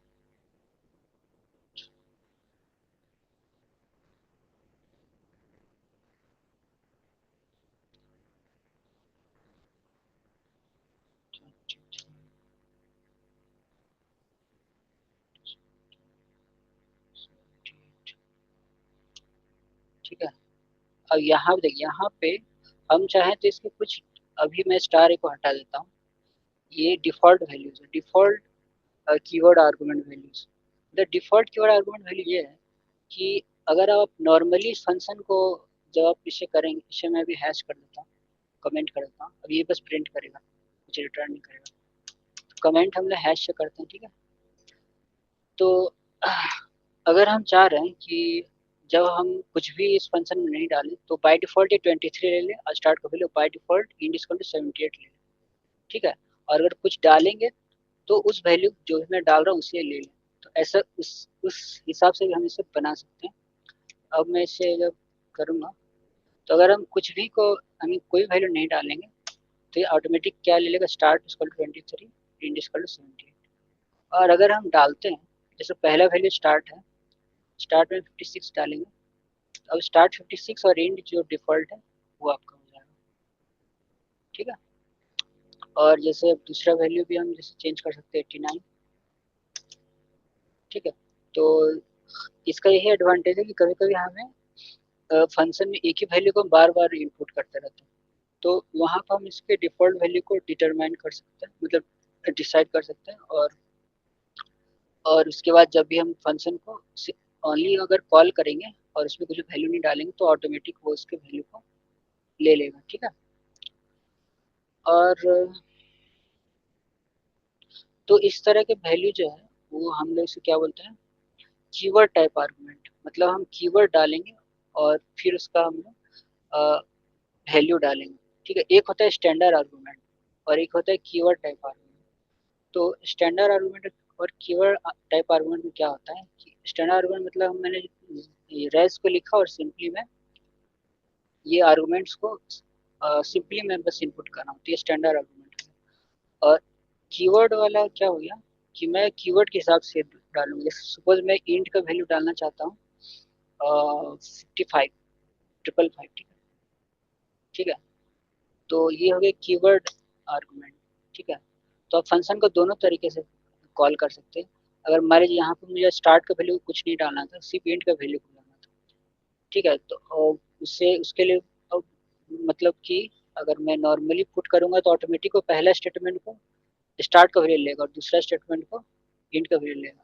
तो मैं सिर्फ इंट में ही डालना चाहता हूँ, तो मैं यहाँ पर इंट का वैल्यू सिर्फ लूँगा, इंट इक्वल टू इतना, तो इंट का वैल्यू को डाल दूंगा, ठीक है। और इसमें एक और बात का आपको ध्यान रखना होगा कि अगर आप यहाँ पे एक और वैल्यू मान लीजिए डालते हैं सी, ठीक है। और अगर हम यहाँ पे कर देंगे रिटर्न रिटर्न सी, तो अब ये क्या करेगा, स्टार्ट का वैल्यू को आपको स्टार्ट का वैल्यू प्रिंट करेगा, इंट को प्रिंट करेगा और सी का वैल्यू क्या करेगा, रिटर्न कर देगा। अभी तो ये कोड पैरामीटर, हाँ, अभी ये इसने क्या किया कि इसने आपको एरर दे दिया। एरर क्यों दे दिया आपको बता, अगर मैं सी को आगे में लिखूंगा तो ये एरर नहीं देगा। अब ये रन हो गया, ठीक है ना, ठीक है। अब ये मैं यहाँ पे कोई वैल्यू को डालूंगा, ठीक है। तो सी मेरा 2 था, 2 को रिटर्न कर दिया, स्टार्ट 4 और एंड 6, ठीक है। इसने इसे प्रिंट कर दिया। तो लेकिन जब पहली बार मैंने सी को लास्ट में डाला था ना, तो ये इसने एरर दे दिया था, ठीक है। अभी मैं जैसे सी को यहाँ पर डालूंगा तो ये एरर दे देगा। अभी मैं इसको करता हूँ रन, देखिए सिंटैक्स एरर है। क्या बोल रहा है, parameter without a default follows parameter with a default. मतलब ये जो पैरामीटर विदाउट अ डिफॉल्ट, मतलब ये जो पैरामीटर सी है ये विदाउट डिफॉल्ट है। तो विदाउट जो डिफॉल्ट है वो डिफॉल्ट पैरामीटर्स को फॉलो नहीं कर सकता, उससे उसके आगे रहना होगा। डिफॉल्ट पैरामीटर मतलब जिसमें आप डिफॉल्ट वैल्यूज को डाल रहे हैं, ठीक है, उसे हमेशा बाद में होना होगा, और जिसमें आप डिफॉल्ट वैल्यू नहीं डालो उससे हमेशा स्टार्ट में होना होगा, ठीक है ना। तो ये इस फंक्शन को लिखने का स्टैंडर्ड तरीका है। ऐसा पाइथन में क्यों डिज़ाइन किया गया, ऐसा इसलिए डिज़ाइन किया गया ना कि मान लीजिए आपने इसे इसी प्रकार से लिखा, ठीक है। सी को मान लीजिए हम स्टार्ट में नहीं करके एंड में कर देते हैं, ठीक है। अब अगर हम लोग इस फंक्शन को मान लीजिए कॉल कर रहे हैं और पहला वैल्यू हम लोग ने डाला, तो उसने उसको स्टार्ट ले रहा है, दूसरा वैल्यू इंड, मतलब दूसरा वैल्यू को वो इंड ले रहा है, उसके बाद इसे तीसरा वैल्यू, मतलब इसमें कहने का मतलब ये है कि बाय डिफ़ॉल्ट तो कुछ ऐसा होना चाहिए ना कि अगर हम उसे नहीं भी डालेंगे, ठीक है, तो भी वो एग्जीक्यूट हो जाएगा। लेकिन यहाँ पर सी को लास्ट में डालने पे क्या होगा ना, मेरे को ये दोनों वैल्यू को डालना ही पड़ेगा, तभी ये सी का वैल्यू लेगा ना। अगर मैं सिर्फ एक ही वैल्यू को डालूंगा तब तो वो तो सिर्फ स्टार्ट में चला जाएगा, समझ, या फिर मैं दो वैल्यू को लूंगा तो स्टार्ट और एंड में चला जाएगा। मुझे अगर मैं ऐसा चाहूँ खाली सी का वैल्यू को डालूँ, स्टार्ट और एंड को नहीं डालूँ, तो तब तो मैं ये कोड बेकार हो जाएगा ना, तब तो काम ही नहीं करेगा, क्योंकि हर बार मेरे को सी का वैल्यू डालने के लिए स्टार्ट और एंड का वैल्यू डालना ही पड़ेगा, तभी ये सी का वैल्यू। लेकिन अगर मैं सी को स्टार्ट में कर देता हूँ, ठीक है ना, स्टार्ट में अगर मैं कर देता हूँ तो यहाँ पे क्या है ना, यहाँ पे पहला वैल्यू को सी ले लिया, दूसरा तीसरा को नहीं भी डालूंगा तो क्या होगा, चलेगा। अब वो ऑटोमेटिक उससे 23 78 ले लेगा। तो यही होता है, डिफ़ॉल्ट आर्गूमेंट को हमेशा उसके बाद में होना चाहिए, स्टैंडर्ड आर्गूमेंट के बाद में होना चाहिए। तब जाके वो फंक्शन जो होता है वो काम का होता है। ठीक है, नहीं तो पाइथन कंफ्यूज हो जाता है कि अगर ये कुछ भी इंटर करेगा तो मैं क्या करूँगा, क्योंकि इसे फर्स्ट और सेकंड वैल्यू जो है उसे तो डालना ही पड़ेगा, तभी ना तीसरा वैल्यू क्लियर करेगा। जैसे इसमें अगर मैं सिर्फ पहला वैल्यू को डालूंगा, ठीक है, तभी बाकी दो को तो अपने आप ही ले लेगा ना। ठीक है, लेकिन अगर मैं सी को लास्ट में करता तो फिर वो नहीं हो पाता ना। ठीक है ना, सी को लास्ट में करता तो ये क्या होता है, ये कंफ्यूज हो जाता है कि अब तो इसको, जबकि स्टार्ट और एंड है ही बाय डिफॉल्ट, तो अब सी तक पहुंचने के लिए इसको दो वैल्यू को जबरदस्ती क्यों इंटर करना है। तो ये कुछ सिस्टमेटिक कोडिंग नहीं है। तो इसीलिए पाइथन को बाय डिफॉल्ट ऐसे डिज़ाइन किया गया कि ये default I mean standard argument पे पहले लेगा और डिफॉल्ट वैल्यू आर्गूमेंट को उसके बाद में लेगा। ठीक है,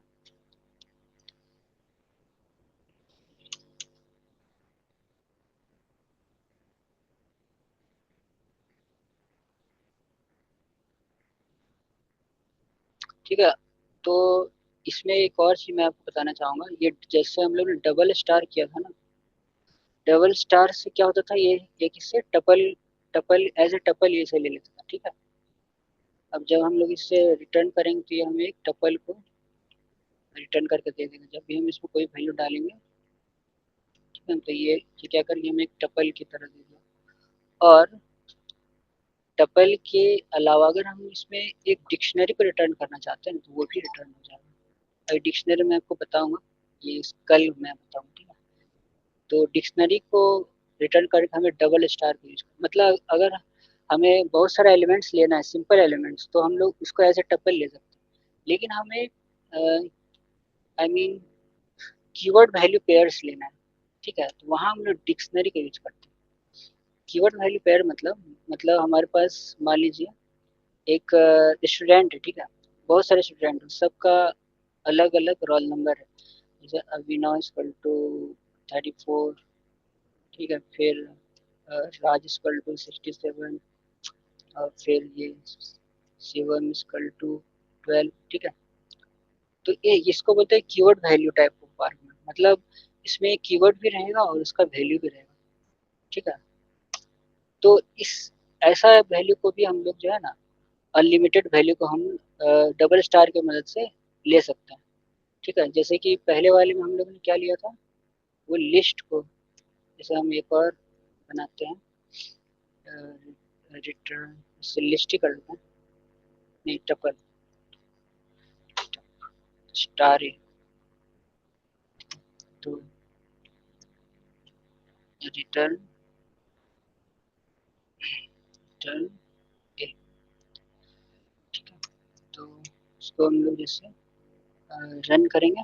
ठीक है, तो यहाँ पे जब हम लोग रेज करते हैं तो वो एक डिक्शनरी रिटर्न कर रहे हैं। ठीक है, और जब ये टप फंक्शन में क्या था, स्टार ए था, तो अगर हमको इस टाइप का अनलिमिटेड डेटा को हमें स्टोर करना है तो हम सिंगल स्टार का यूज करते हैं, मतलब वो इसे एज ए टपल वो स्टोर करते हैं, और इसमें वो एज ए डिक्शनरी स्टोर करते हैं। तो दो तरह का डेटा टाइप हो सकते हैं, एक सिंपल डेटा टाइप और एक keyword value argument type data type. ठीक है, तो दोनों ही तरह के डेटा टाइप को हम फंक्शंस में पास कर सकते हैं अनलिमिटेड।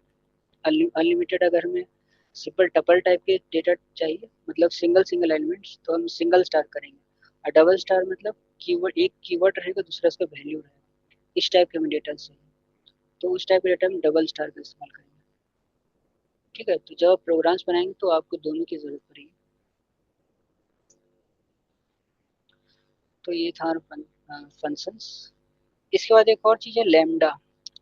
तो लैम्डा क्या है, वैसे तो लैम्डा भी एक तरीके से हमारा फंक्शंस ही है। ठीक है, लेकिन ये क्या करते हैं, इसका एडवांटेज ये है ना कि हमें अगर कहीं पर फंक्शन को सिर्फ एक लाइन में लिखना है, ठीक है, तो वहाँ पर हम लैम्डा का इस्तेमाल कर सकते हैं।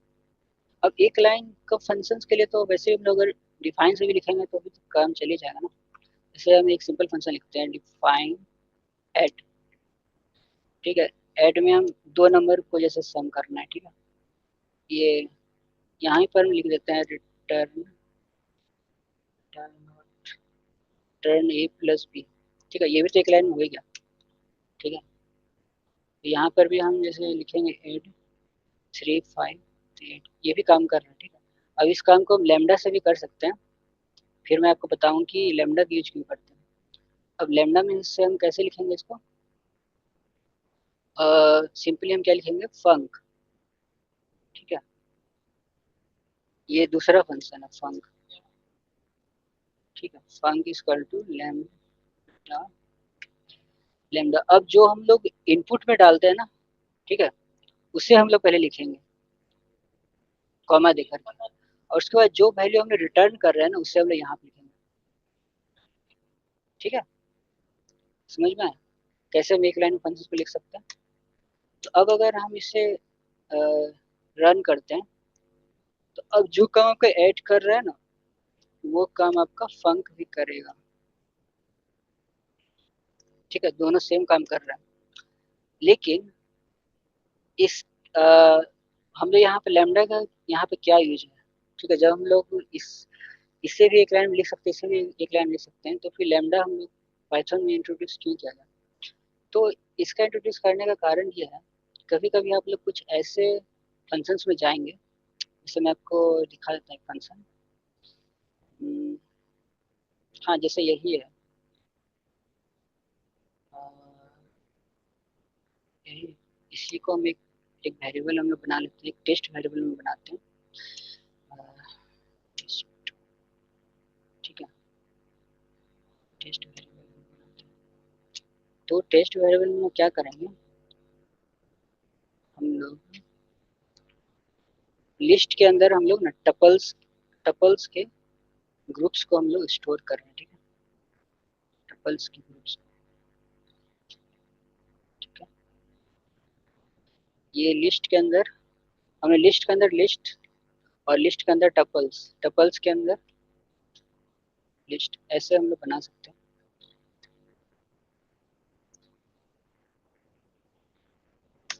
ठीक है, तो मैं लिस्ट के अंदर क्या कर सकते हैं, लिस्ट के अंदर लिस्ट हम लोग बना सकते हैं चाहे तो। ठीक है, पाइथन हमें इसका फुल फ्रीडम देता है कि आप चाहे तो कितने भी लिस्ट के अंदर लिस्ट बना सकते हैं। ठीक है, तो जब हम लोग मल्टी डायमेंशनल एरेस टाइप का कोई प्रोग्राम बनाएंगे ना, तो वहाँ पर इसका यूज होता है। इससे हम लोग क्या करते हैं, इसे नेस्टेड लिस्ट करते हैं।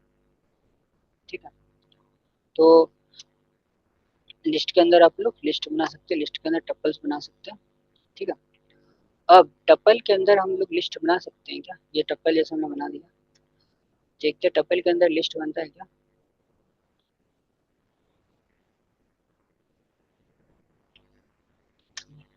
टपल के अंदर लिस्ट भी बन गया।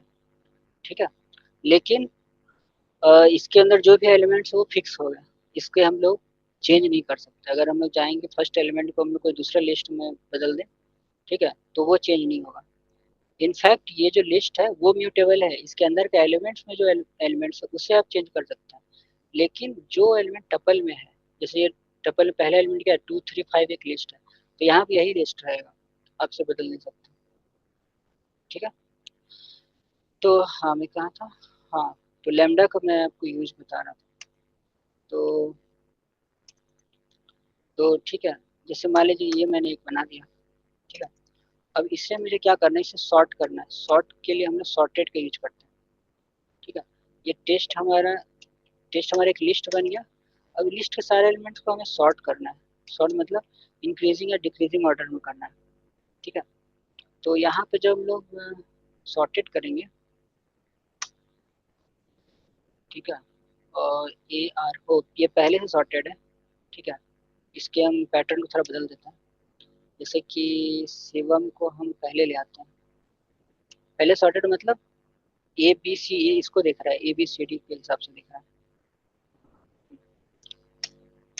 अब ठीक है, अब ए जो है तुम्हारा बाद में आ रहा है, एस पहले आ रहा है। ठीक है, तो सॉर्टेड जो फंक्शन है वो आप, अगर मैं इसे कॉल करता हूँ टेस्ट को, ठीक है, तो सॉर्टेड फंक्शन क्या करता है, बाय डिफॉल्ट वो पहला एलिमेंट को दिखता है, तो पहला एलिमेंट को वो पहला एलिमेंट के हिसाब से वो इस लिस्ट को सॉर्ट करने की कोशिश करता है। सॉर्ट करने का मतलब पहले वो सबसे कम वाले वैल्यू को दिखाएगा, फिर उससे ज़्यादा, फिर उससे, तभी कम। पहला एलिमेंट सब मेरा क्या है, शिवम अभिनव राज, इन सारे पहले एलिमेंट में सबसे कम वाला एलिमेंट ये अभिनव, क्योंकि वो ए से स्टार्ट हो रहा है, तो ए को इसने पहले लिखा, फिर आर, उसके बाद एस। ठीक है, लेकिन हम चाह रहे हैं कि हम दूसरा वाला एलिमेंट से के हिसाब से हम इसको सॉर्ट करें। दूसरा वाला एलिमेंट क्या है 12, और दूसरा वाला एलिमेंट के हिसाब से पहले से सॉर्ट है। तो एक मिनट हम लोग इसे थोड़ा सा बदल देते हैं। सॉरी, दूसरा वाला जो एलिमेंट है इसमें हम डाल देते हैं इसे 100, इसमें 100 डाल दीजिए।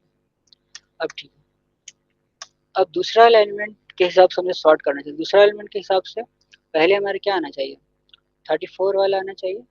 ठीक है, इसको भी हम थोड़ा इसको भी हम थोड़ा इसको बदल देते हैं, तो लगेगा कि पहले जैसा ही होगा। तो इसे हम कर देते हैं 89।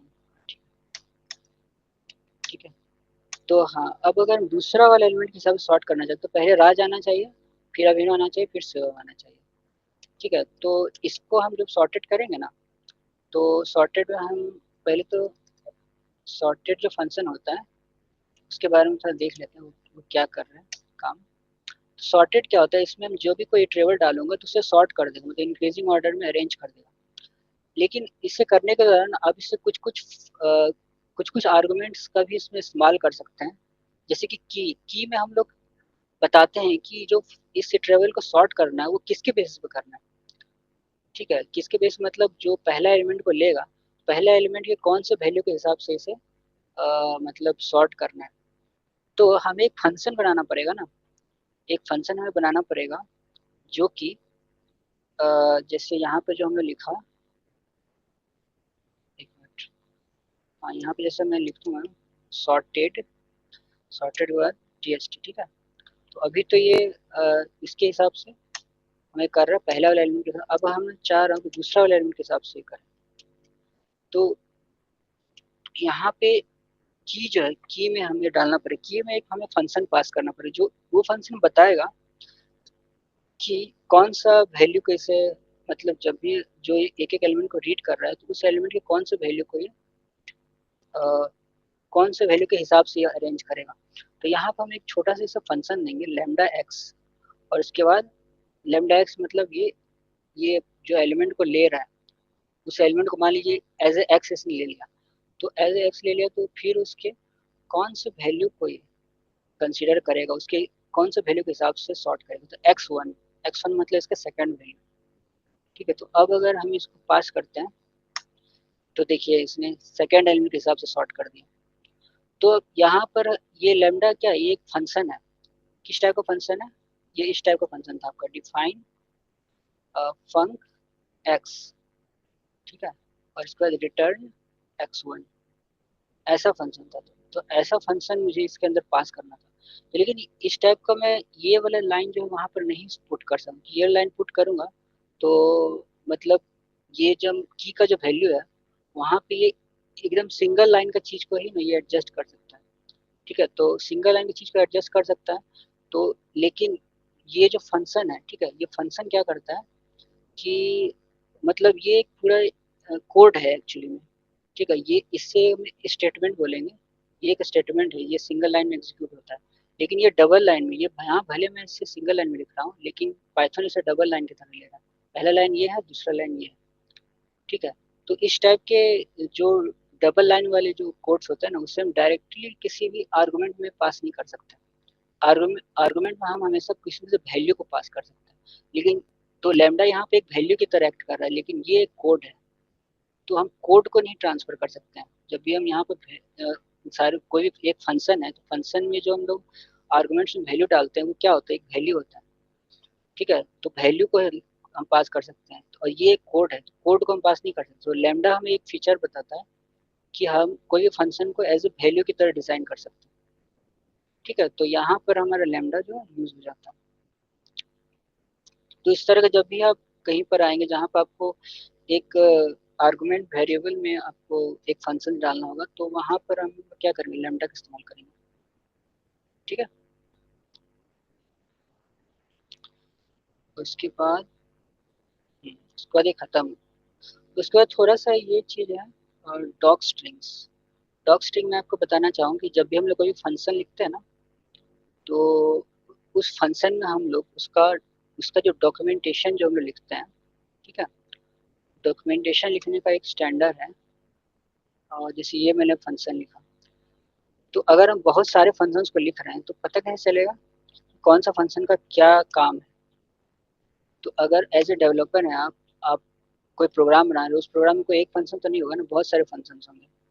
तो कौन सा फंक्शन का क्या काम है, तो उसके लिए आप कोई ना कोई एक तरीका होना चाहिए ना जिसमें आप उसे स्टोर कर सकें, उसका जो काम है, उसका जो वर्क है, उसके वर्क को एज ए कमेंट भी हम स्टोर कर सकते हैं। लेकिन डॉक स्ट्रिंग का फायदा ये होता है कि जैसे मैंने इसे कर दिया, ठीक है ना, तो जब हम लोग हेल्प लिखेंगे ना, हेल्प एड, तो वहाँ पर ये आपको दिखा देगा एड टू नंबर, है ना। ये मैंने इसे इसके डॉक स्ट्रिंग में डाला था एड टू नंबर, इसने इसे दिखा दिया। हम कोई फंक्शन का हेल्प लिखते हैं ना, जैसे हेल्प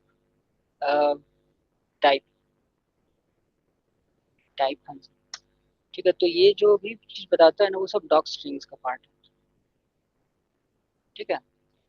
तो इन्हीं डॉक स्ट्रिंग्स को हम अपने फंक्शंस में भी लिख सकते हैं, जिससे कि यूज़र जब भी इसे यूज करेगा, ठीक है, तो उससे पता रहेगा कि इसका काम क्या है। तो हम लोग अपने फंक्शंस के जो भी वर्क है, जो भी काम है, उसे हम इसमें स्टोर कर सकते हैं। इससे हमें फ़ायदा ये होता है कि जब हम बहुत सारे फंक्शंस बनाते हैं, और अगर हम 1 महीने से बना रहे हैं, 1 महीने में अपने 1000 फंक्शंस बना लेते हो, क्या हज़ारों का आपको काम याद रहेगा? कभी-कभी तो आप भूल जाएँगे कोई ना कोई एक फंक्शंस का, ठीक है? तो इसीलिए जब भी फंक्शंस बनाते हो तो उसका एक स्टैंडर्ड ये है कि आप उसमें डॉक स्ट्रिंग को ज़रूर लिखिए कि इस फंक्शन का क्या वर्क है, इस फंक्शन का क्या वर्क है। क्योंकि जब कोड बहुत ही बड़ा होगा ना, तो उसमें मेबी 1000 या 2000 फंक्शंस भी हो सकते हैं। तो ऐसे में आप कैसे आइडेंटिफ़ाई करेंगे कौन सा फंक्शन का क्या काम है? 1-2 महीने में तो आप अगर इसे बनाने में आपको 1 या 2 महीने लग गए तो ऑब्वियसली आप भूल ही जाएँगे। तो इसीलिए डॉक स्ट्रिंग्स आपको लिखने का एक स्टैंडर्ड है, तो आपको फंक्शन में लिखना चाहिए अगर आप बड़े कोड्स को बना रहे हैं तो, ठीक है? ओके। ओके, तो आज वैसे तो मैंने सोचा था कुछ प्रैक्टिकल एक्सरसाइज भी आपको दूँगा, ठीक है? लेकिन मैं दे नहीं पाया, अभी तो टाइम खत्म हो गया। तो मैंने जो आपको नोट्स दिया है ना, उस नोट्स के उसे एक बार खुद से पढ़ भी लीजिएगा, और उसके जो प्रैक्टिकल एक्सरसाइज हैं उससे भी थोड़ा बना लीजिएगा, ठीक है? तो उससे आपको थोड़ा क्लैरिटी हो जाएगी कि आपने जो सीखा है कहाँ तक सीखा है, ठीक है?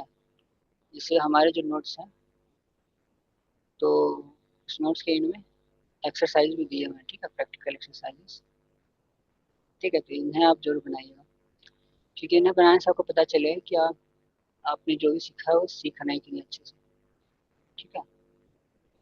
तो इसमें आपको हेल्प करेगा, क्योंकि अगर आप सिर्फ सिर्फ पढ़ते जा रहे हैं और फिर उसका इस्तेमाल नहीं कर रहे, तो फिर आप वो भूलते जाएंगे सारी चीज़ें, ठीक है? तो आपको प्रैक्टिकल एक्सरसाइज भी बनाने आई मीन बनाते रहना चाहिए, ठीक है? नेक्स्ट वीक से तो आपको प्रोजेक्ट्स मिलेंगे, ठीक है? तो उसमें आप इनका इस्तेमाल करेंगे, आपको पता भी चलेगा कि हम लोग सिंपल पाइथन सीख करके भी क्या-क्या कर सकते हैं, ठीक है? लेकिन तब तक के लिए अगर आप चाहते हैं कुछ भी भूले नहीं, तो इस पे प्रैक्टिस करते रहिए, ठीक है? Okay class? Yes sir. जी, ठीक है, तो हम इसे एंड करते हैं, Okay, sir. ठीक ठीक, thank you. Thank you sir. Thank you, sir. Thank you sir.